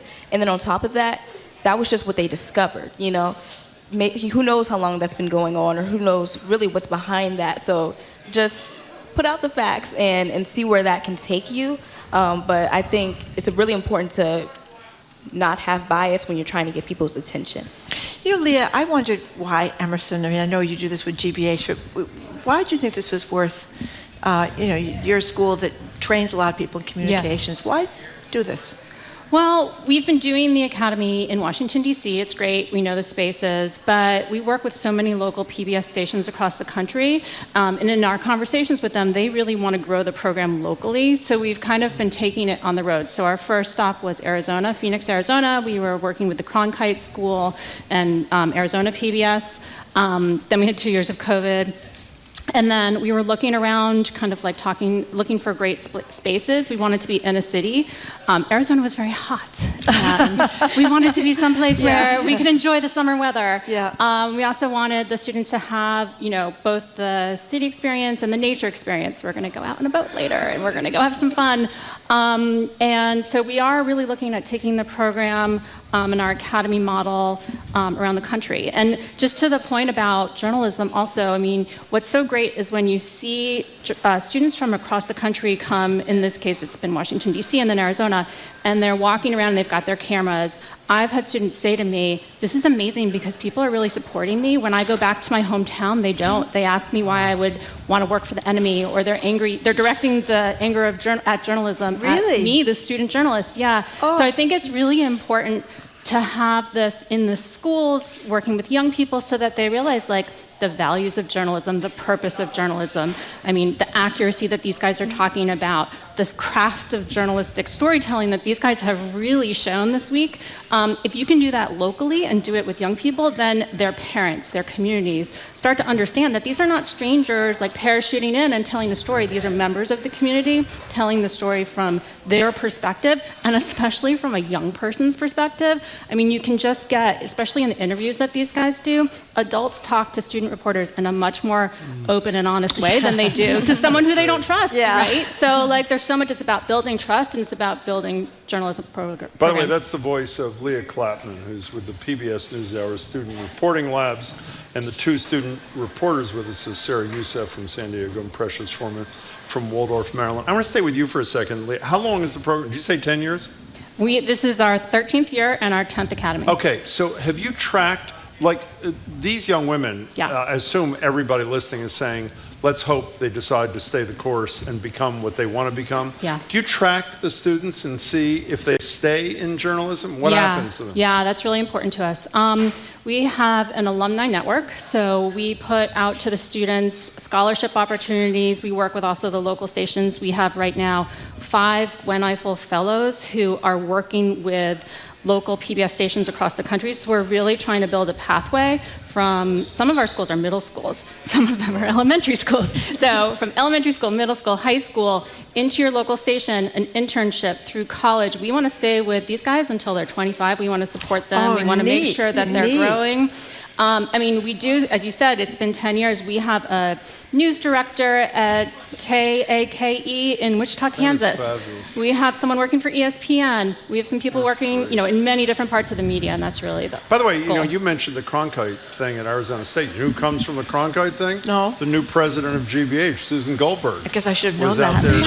Was out there. I guess I should have known that. Also, another great connection, we talk to Charlie Sennett every couple of weeks from the Crown Truth Project, who's doing these matching up young reporters with underserved areas. Yeah, Report for America, which is neat. They do terrific stuff. And I think it's the best job in the world. I'm biased, of course, but I was a reporter for all my life, and I think it's the best job in the world. You just get constantly learning and constantly getting to talk to people that you never otherwise would get to talk to. So before you guys go, what do you hope to do, Precious? Is your mother a journalist, by the way? No, neither of my parents are actually in journalism or, media at all.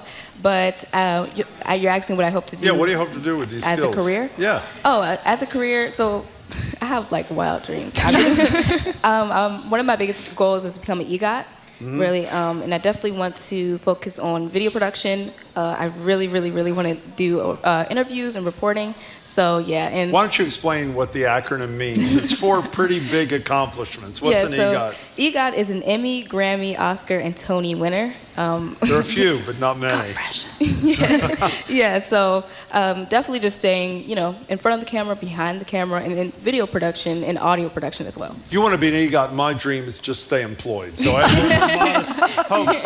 And Sarah, what do you hope to do? Yeah, I think one of my favorite parts of journalism, like you were saying, is meeting people and just hearing their life stories, because I feel like it's so different being the person interviewing than just seeing it online, because they really get deep with you and they share their life story, how they got into what they're doing.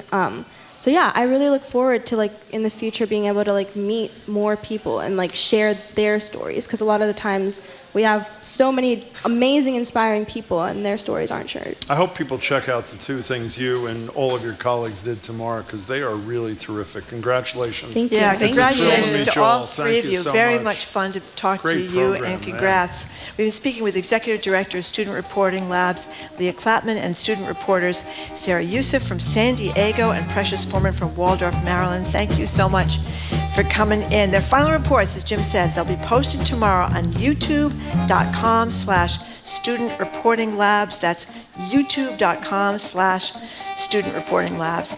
Okay, coming up, we're opening the lines at 877-301-8970 to ask you about bus lane etiquette. Do you drive down the empty lane when there's no bus around? Marjorie does. Rules be damned, or trying to save time and emissions like I am for the climate, Jim. 877-301-8970. You're listening to Boston Public Radio, 89.7 GBH, broadcasting live from the Boston Public Library, streaming online at facebook.com, GBH News, and youtube.com/GBH News.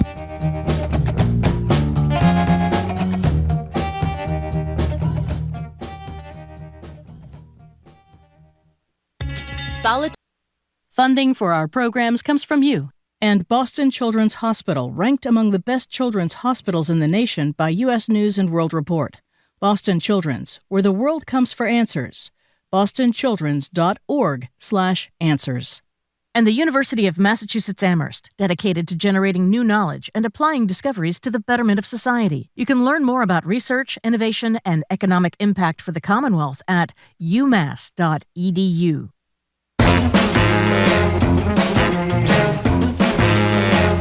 Welcome back to Boston Public Radio. Marjorie Egan and Jim Browdy, live from the Boston Public Library, streaming online at facebook.com/GBH News and youtube.com/GBH News. So it's Bus Lane Public Radio today. We're dedicating our last segment to the most hot button issue around. Why does Marjorie feel like she is entitled to drive in the bus lane when there's no bus around? And are you with her? The number is 877-301-8970. Call or text. We know you've been tempted. You're sitting in traffic on Mass Ave in Cambridge or Huntington in Boston. It's 5 p.m. The bus is nowhere in sight. There's an open lane right there. Have you given in to the temptation like Marjorie does? Or are you a stickler for the rules and know that it'll just cause more chaos? That would be me. The lines are open. We're talking about bus lane etiquette at 877-301-8970. Can we at least agree that the conclusion, based on Stacy's work today, Stacy Thompson, is you are not entitled to drive in a bus lane, even if there is nobody in the bus-only lane. Would you agree with that? Apparently not, but it's a big mistake. We have some texters who are pointing out, what about rush hour, when the traffic is all backed up and there's no bus is even coming through? Well, that is exactly when you shouldn't. Can you listen to this thing? Yep. You get in the bus-only lane because nobody's there. It's rush hour. Why'd you get in the lane? Because the lane you're in is full. When the bus comes, library have driven in a bus-only lane when there was no bus in it. How many?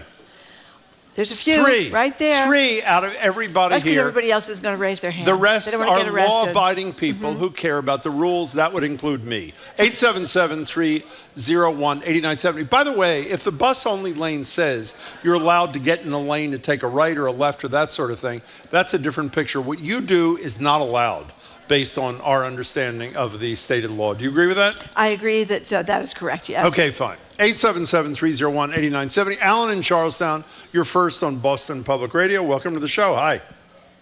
Hi, Jim. Hi. You just mentioned what I was calling about, taking a right-hand turn. I was on Comm Ave going to the library to see you guys. Yeah. And you can take your turn on Comm Ave. They're all one-way streets. And you get a red light, and you're sitting in the middle lane, and you can take a right turn out of the middle lane of the road. Yeah. There's no sign about going in the bus lane or not going in the bus lane. So I was hesitant to go in the bus lane. Then I said, you got to go in the bus lane to sit here and wait for the red light to turn. It doesn't make any sense. Well, let me explain. The signage is very bad. Well, no. It doesn't matter what the signage is. If you're it does coming matter to, what the signage no, is. it does not. You're confused. If you're like coming Alan. to Boston Public Radio, you may drive in the bus-only lane. There are a couple of exceptions. That is one of them. You know, speaking of Commonwealth it is confusing. Avenue, Alan, thanks for the call. Commonwealth Avenue has the best bike lane anywhere. They have bike lanes on the left-hand side of the road, so you don't have to worry about any car doors opening on you. There are no cars over there. It's the 2 car lanes and then the bike lane on the left. It works so well. I wish other places adopted What's that. it got to do with this? Well, it's just got to do with safety in bike lanes, and they're related to bus How lanes. often do you drive in bus-only lanes? Tell the truth. Every day, right? I have driven in bus lanes many times. Every day? Not every day, but if I happen to go home on Huntington Avenue, which I sometimes do. You're driving the bus-only lane. Here's the deal with Huntington Avenue, people that are outside of Boston. Okay, you got the T in the middle. That's of a You problem. got the green line in the middle of Huntington Avenue. Then you got one little lane for the cars. Then you got the bus lane. Then you got the bike lane. So there's 2 lanes, one big lane and one small lane next to you, and the congestion at the end of the day or in the morning can be terrible. And I think a lot of people do the same thing I do. There's no bus coming, none in front of you, none behind you, and you may sneak over to the bus lane just to get past all the traffic. Okay, we're going to do some research to see if I can make a citizen's arrest. We'll get back to you on that later because I am willing to. Justin in Somerville, we're talking about driving in bus-only lanes. Welcome. Hi. Hi, Jim, Marjorie. Hope you're doing well. I think the greater issue here is the actual ambiguity. I think that both, the city of Cambridge, Somerville, Boston, anywhere where the MBT is running with bus lanes, needs to do a better job of letting the citizens know what's going on, particularly Monsignor O'Brien Highway out by the Museum of Science. Yes. That used to be a clear-cut bus lane. Now it's faded. Nobody knows if they can use it or not, and it remains wide open all day long with traffic in the left lane. You are totally right. That's a Everything great you said point, about Justin. that is totally true. I think there is a lot of confusion with the. Thank you, Justin. We used to say signs, now we say signage. Signage, yeah. Somebody just sucked it to me, Jim. What'd they say? Said if you want to save the environment and travel on the bus lane, ride the bus. Well, that's a very that good is point, an excellent isn't it? point. How That's would right. you? By the way, I wish I had thought of this. You're riding in a bus, and Marjorie Egan, the alternative Marjorie Egan, is in a car, blocking the bus lane. I wouldn't block. How are you going to feel? I wouldn't block the bus. You might. No, You were operating. How often have you tried to get back into traffic? And by the way, do you allow people in if they want to get in front of you? Depends. Exactly. It's exactly my point. You are the But you know problem something? and the problem. One thing you've done for me, Jim, Yes. is you've made me better about getting places on time. I am. My new philosophy is I'll bring stuff with. I'll get there early to That's bring what I do. stuff with me. If I get there early, I'll do some work in the car, so I'm not in a panic. So if I'm not in a rush, I have no problem doing that because people have done it for me. Huh. Here's a good one, Marjorie. Should we all drive in the breakdown lane when there's no one broken down on the highway? Great too? question. I wish I'd thought of that. You know why? Why not? Because you're going too fast in the break. People are going 60 miles an hour in the breakdown lane, and I always think if you go down 93 or even, I think I'm not sure if 24 does it, but 93. From 3 to 7, you can drive in the breakdown lane. It makes me very nervous because where are you going to break down? I mean, Exactly. you're stuck, right? Yeah. So if you're going 60 miles an hour and someone hits you from behind, That's a problem, That's yeah. a big, Good point. a big trouble. Lauren in Medford, welcome to the show. Hi, Laura. We're talking about driving in bus-only lanes, which Marjorie does. Hi, Lauren. Hi. Hi. I am pretty unabashedly an unapologetic bus lane user. Oh, thank you for calling, Lauren. For what again? For right turn. Right turns. For right turns specifically, especially if there's a whole long lane of cars. There's no bus coming, and I'm making a right turn. I'm hopping in that bus lane. You know what? If that's my greatest sin in life, then so be it. Well, that's actually, I like your attitude. I don't agree with your conclusion, but I Lauren, like the way you're approaching it, Lauren. I Thank want you to know I'm getting hammered from the texters. Good. Hammered from the texters. Let's hear some. Marjorie, you've held lawbreakers to the fire. Obey the law. That's from Ralph in New Hampshire. That's an excellent Come text, on, Marjorie. Ralph. Thank 2 you. words, bus only. And Dave from this. Belmont, as a former professional driver, I say obey the rules of the road. If you use the bus lane, then the next step will be driving on the sidewalk. I agree. That is another brilliant point that I wish I had thought of. I mean, if no one's coming on the sidewalk, why shouldn't you just drive on the sidewalk? Seriously. You look both ways. You can see a mile back if someone's on the sidewalk. Just drive on the damn sidewalk, which I did, by the way, and I ended up in Dorchester Criminal Court with you as a witness. Oh, that's right. Because there was a big traffic jam over at UMass Boston Yeah. and Dorchester when the Prime Minister of Great Britain Well, we didn't know the Prime Minister visiting, was there. And we were all sitting in traffic, and We all of were. a sudden I see this car. What were you driving? That was before I was your a Highlander. Tesla days. I had a Highlander. You had a Toyota Highlander. And Jim stepped out of traffic, went around everybody else that drove was over stuck the in island. traffic. He drove over the center island I did. to go the other way. The rest of us mere mortals had to sit there in traffic. Yeah. And a state trooper came and pulled him over for his egregious offense. By the way, I have to give him and credit. was hauled He dropped into more court. F-bombs in 60 seconds than any state trooper in American history. And by the way, if you're a new listener to the show, I will tell you something that will tell you a lot about this woman who drives in bus-only lanes. Yeah. So I had to go. There are 2 criminal charges against me. 2 criminal charges. And I got to go to Dorchester He's Criminal hauled Court. into court. I only had one witness, and it was Marjorie. She would not testify. So my lawyer, who was the former president of Mass Bar, had to call my co-host as a hostile witness to testify in my Because behalf at the trial. You wanted me to lie under I did oath, not. Jim. Don't say that. Okay. That is totally not true. Oh, just say I didn't see you pull out of traffic and do an illegal U-turn on Morrissey well, I was Boulevard? not guilty on one of the 2 charges. That's all I can say. Okay. One of the 2. Okay, and Jim had a very good lawyer to represent him, too. I said the former head of the Mass President Bar, of the Ed Mass Ryan. Bar, so you don't fool around. Matt in the car, thank you Obviously for calling. didn't do me a lot of good with you, did it? Hey, Matt, what's your deal? Hi, Marjorie. Hi. Sorry, I'm still laughing at that. It's okay. It's very Thanks sad. for taking my call. I appreciate it. Yeah. First off, Marjorie, it is 93 that you're thinking about because I have to go up them and they're often 3 to 7. And I'm going to tell you, I wish it was 2 to 7 given when the traffic actually starts. That's true.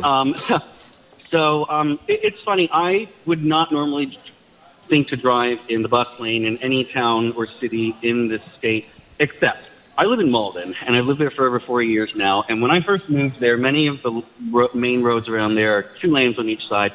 And about a year and a half ago or so, they went and turned, just about every single one of them made the right lane into a bus lane / sometimes turn-only lane. And the traffic has gotten absolutely atrocious that I have noticed that I have gotten tired of it. Other people have gotten tired of it. And people are just starting to disregard it, including myself. And it's probably, I wouldn't do that anywhere else, but there's something frustrating about having lived there before that changed and now having to deal with it afterward. And I can't, it's so frustrating. I almost want to, if it was easier to find some place to live in this state, I would probably move out of there because of that. By the way, just to make you feel good, Matt, I had a meeting in Malden a couple of weeks ago, and it should have taken me from the library 22 minutes. It took me an hour and 30 minutes because of exactly what you were talking about. So you're not alone. Horrible. It's just not horrible. It's just not necessary in a town like that. Yep, I should have driven on the sidewalk. Matt, thank you very much for the call. Here's Paul from Worcester. Jim, this is Boston. The only rule of the road is to do whatever you want. Have you never driven in Boston?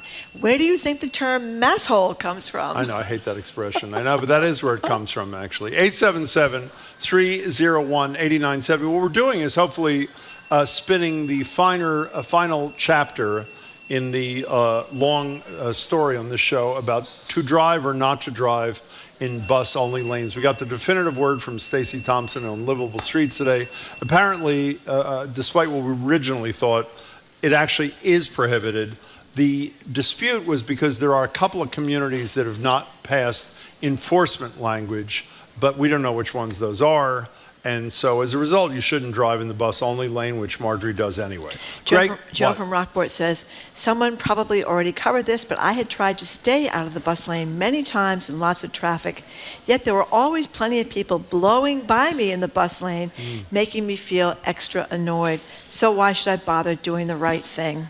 Well, that's a rotten attitude. Let me just say that. That is a really rotten attitude.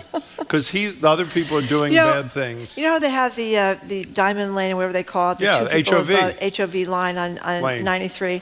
And there were all the stories about people had dummies sitting next to them in the passenger seat, and they had inflatable children in the back seat. They had state troopers at the entrance of the HOV So I have a question about that for you. Don't cheat. Speaking of signage that's inadequate, it says when you're going to 93 South, 2+ people. 2+ people. Is that 2 people or is that 3 people or more?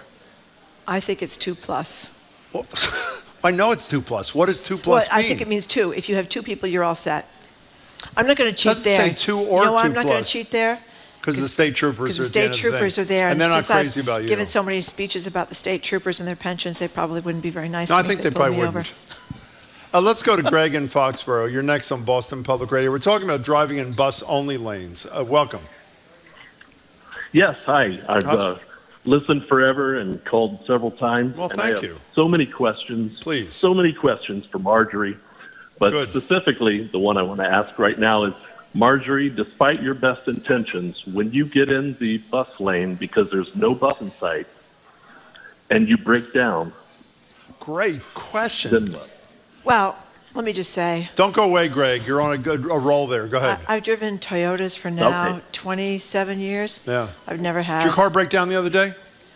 Yes or no? A hose fell off. Did it break down or not? I was just going to say, in 27 years, the first time it happened was when the hose fell off. Well, Greg would like to know, if you were in a bus-only lane, what would have happened? I would have gotten out and pushed it, Greg. That's what I would have done.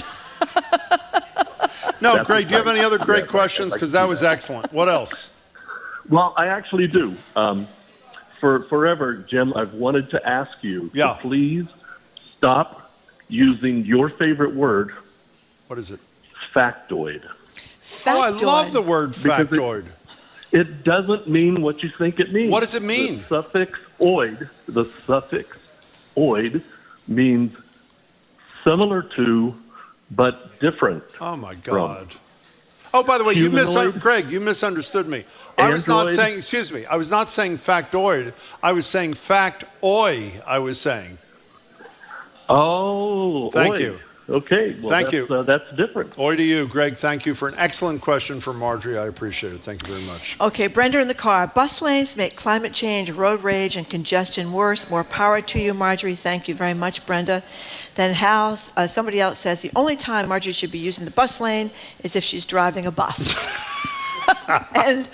End of story. But then we have Pat from Braintree. You go, girl. That's me. I often ignore no right on red signs when I can see clearly in every direction. Now, there's another one.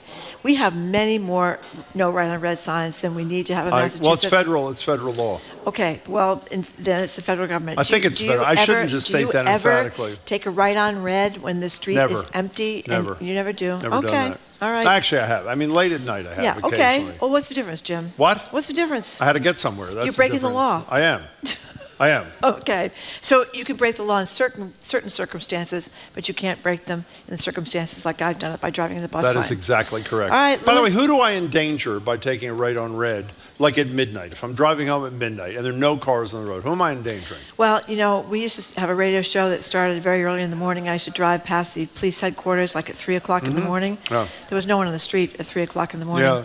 I did run a light once. You did? Yes. What happened to you? Empty street. I got pulled over. Did you really? I told you this. In the middle of the night? I got pulled over and I said, officer, I'm late What's for the work. harm? I was crying. There's nobody here. You cried?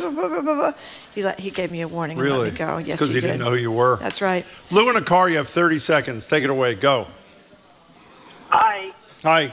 So look, Marjorie, I like you, but in this case, you're dead wrong. It's okay, Lou. You're in the minority. Go ahead. Majority here, I should Go say. ahead, quickly. I approach this from a different perspective. I ride my bicycle every day. And I live in Cambridge, and I am tired of people, renegades like you, Marjorie, who will Oh, we're losing Lou, you. it's a bad connection. Lou, we got it. He's tired of people like you who are endangering people like him or cyclists. Well, I don't do the bike thing. No, but I mean, he's talking about the type of person you could miss someone. I mean, that would be terrible. Could be if horrible. you hit somebody in a bike, it would be absolutely You know terrible. what we didn't do in this segment? We What? didn't take any chicken advice. We said we're going to end today's show, too, like we ended yesterday. Remember that guy who called at the end of cooking the the show? chicken thighs. Didn't someone send you a nice picture? They sent me a very nice, they tweeted me a very nice picture. We're done. Okay, we are done. Thank you very much Mm-hmm. for tuning in to Boston Public Radio. Thank you for the people that came down to the Boston Public Library. We are going to be back. Are we going to be back tomorrow? No, we're not. No, we're not going to be back tomorrow. We're on tape tomorrow that's because we're on tape. retreat. That's right. We're having our retreat. That's not. We're going to meet with our staff and talk about everything we're doing wrong or right with Boston Public Radio. So I hope we can keep doing more right than wrong with Boston Public Radio. However, we're having a Best of Boston podcast tomorrow. Correct? Best of Boston Public Radio. That's right. However, What? if the affirmative action case comes down from the yes. Supreme Court at 10 a.m. tomorrow, we will be live from 11 to 12. We will. But we got a great lineup for you tomorrow, even though we talked to some of these people before. The Bears, Io Idebri. She is this great Local actor. kid. She's from Boston, and she is starring on that great show, The Bear, all about the restaurant business. Best-selling author Mitch Zuckoff has got a great piece book about about leaving getting out of Afghanistan. Afghanistan, Vulture's podcast critic Nick Qua is going to tell you about the best podcast to listen to this summer, and a musical performance courtesy of Zili Misik. They're this great band, and we've heard them here before, and you'll...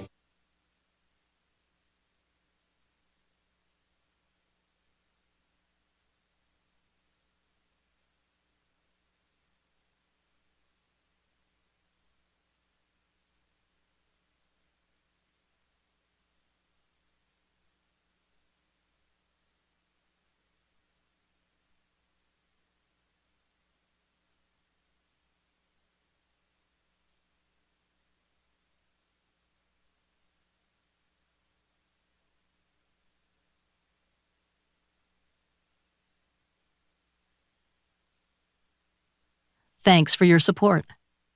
GBH celebrates LGBTQ+ Pride Month with content highlighting the community and the great diversity that strengthens our country.